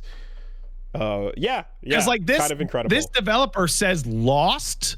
That is not true. These things were not lost. They were actively destroyed as soon as the games shipped. Man.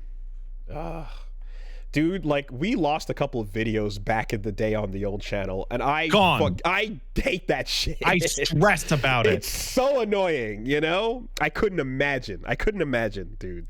It killed Brawl. Ugh. We lost that last one, which was it Kirby? Was it Kirby Air Ride? We lost one. There was one. There was a brawl. We Kirby lost. Air Ride. Okay. And we lost it, and that killed all momentum to do that shit ever again. God. Because we kept hemming and hawing as to whether or not we should just record another one the next day, but we all felt like shit because it was destroyed. Like, and you welcome to the beginning of me, the backup guy who has a backup audio, a backup video. I will never lose my footage again. Oh, did Twitch go down? Oh, that's cool. I'm gonna keep playing. Oh, did my fucking hard drive explode? Oh, that's cool. I'm gonna keep streaming. You will never stop me again. God. Yes, 100%. Okay. Another quick one over here. All right. I'm watching Shining Force 3 videos in the background here. Man, this game looks like shit.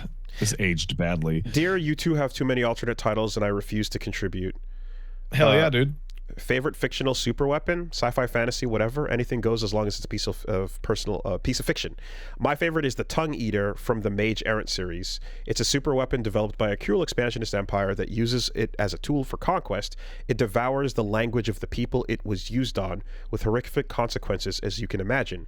People who only speak one language went completely feral. People who spoke several became less intelligent and more docile. The customs, histories, and entire cultures of people it was used on would just fall apart rapidly.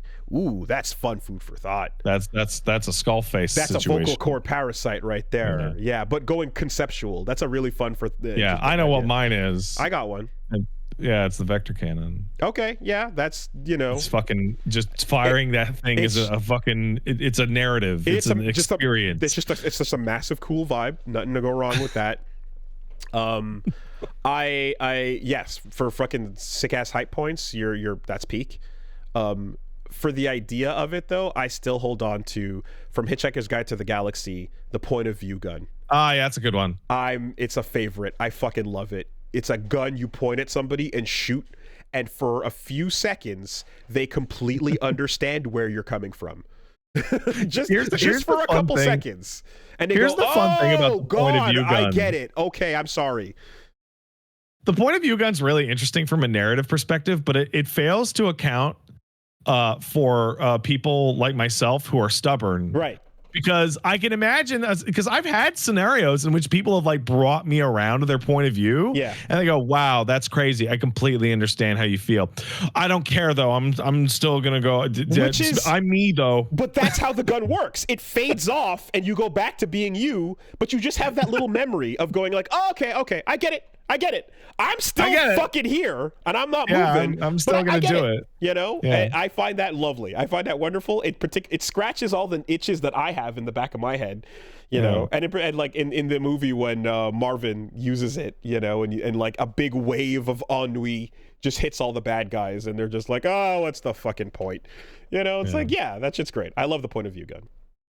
Fun stuff. So I have a baby story we can close out the podcast with. Mm-hmm. So the little man was asking to see me. Hey, bud. So the podcast went on. And when the podcast went on, my little man pointed at you and started going, wee, because your name's too hard to say. Oh, but you are wee now. Just cut to the chase. You get the first letter and the last letter in there. Close enough. Good enough, right? Isn't that adorable? I like it. I hated it for a console, but I love it for me. Yeah, isn't it cute? That's great. Man. That's good. All right. Later. Have a good week, everybody.